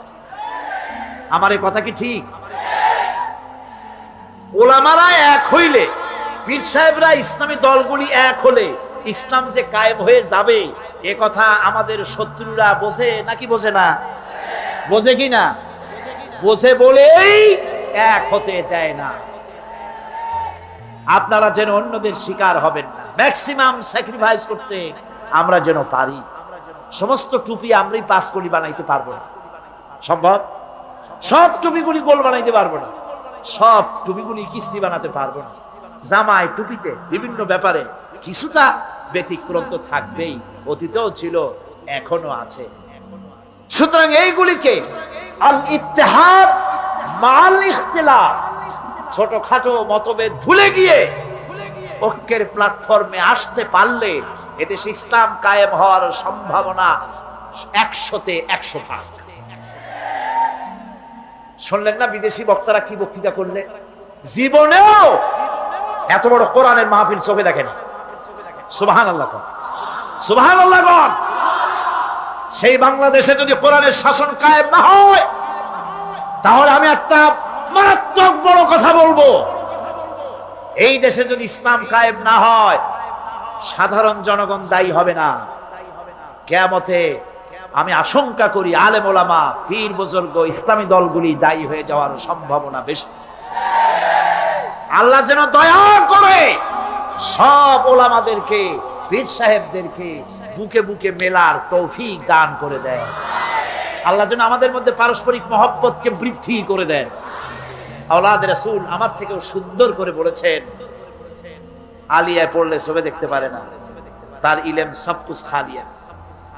আর দেওবন্দীদেরকে এইভাবে উনি একটা বলেছেন, তো এইভাবে করে একদল আরেক দলকে দেখতে পারবো না, এক পীর আর এক পীরকে সহ্য করতে পারবো না।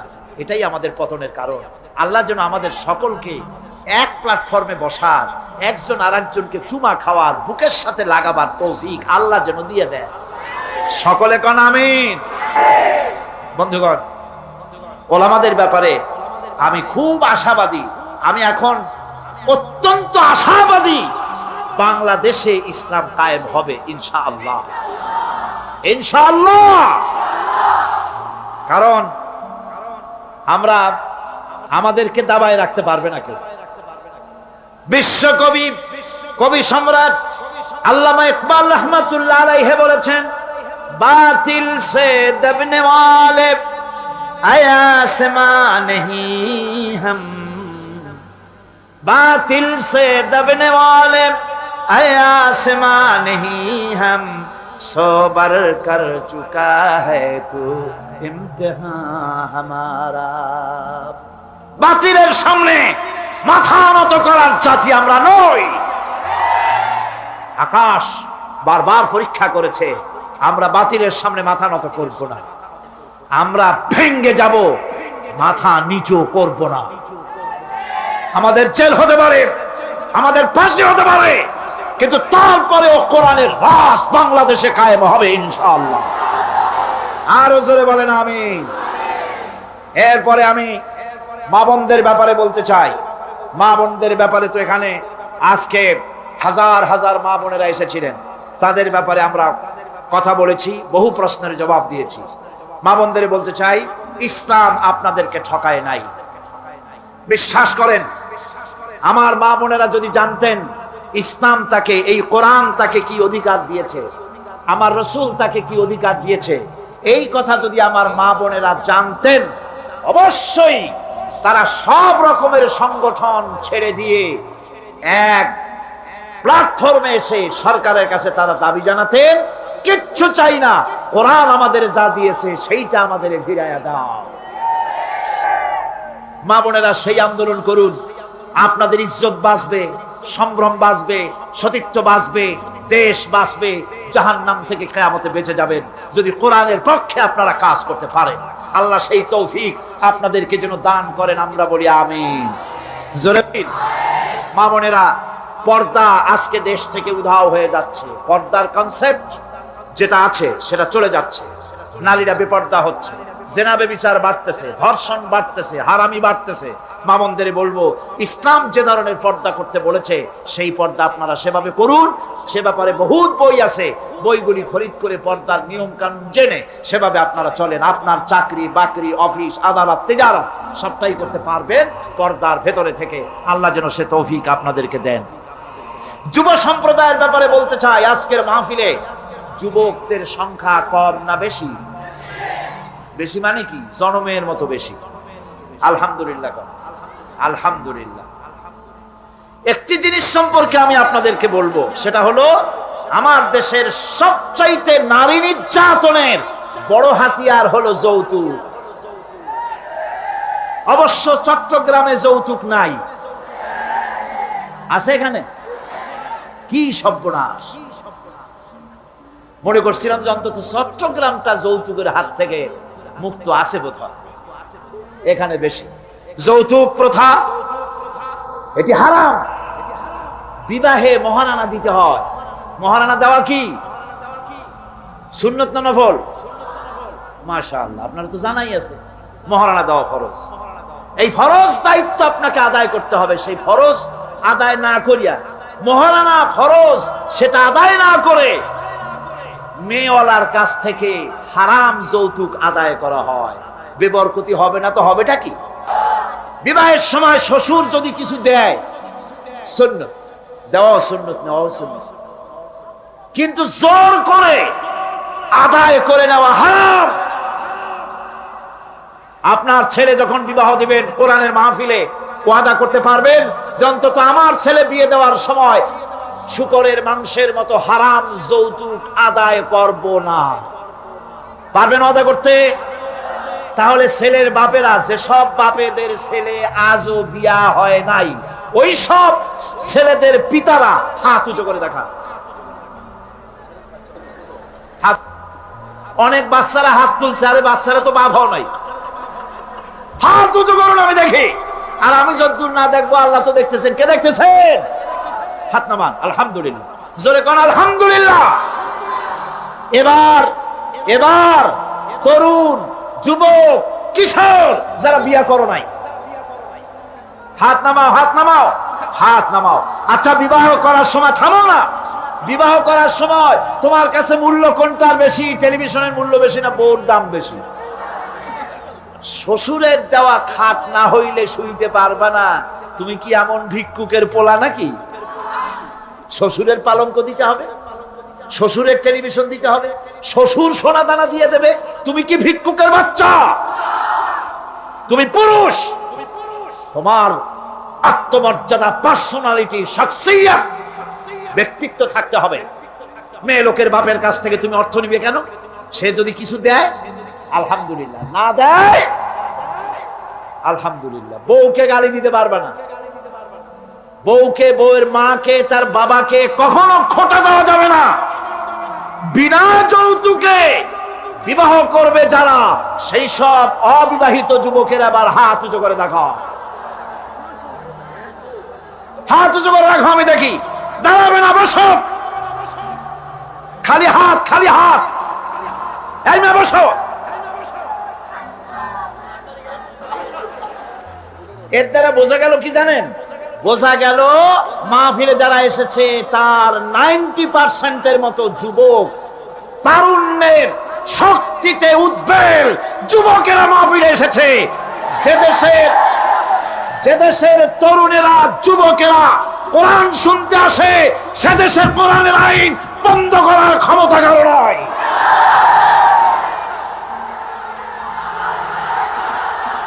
আমার বন্ধুগণ, আজকের মাহফিল সার্থক। বলেন আলহামদুলিল্লাহ, জোরে কোন আলহামদুলিল্লাহ। এবার সকলের কাছে আরেকটা জিনিস আবেদন করতে চাই। মুসলমান হওয়ার জন্য সর্বপ্রথম শর্ত হলো নামাজ।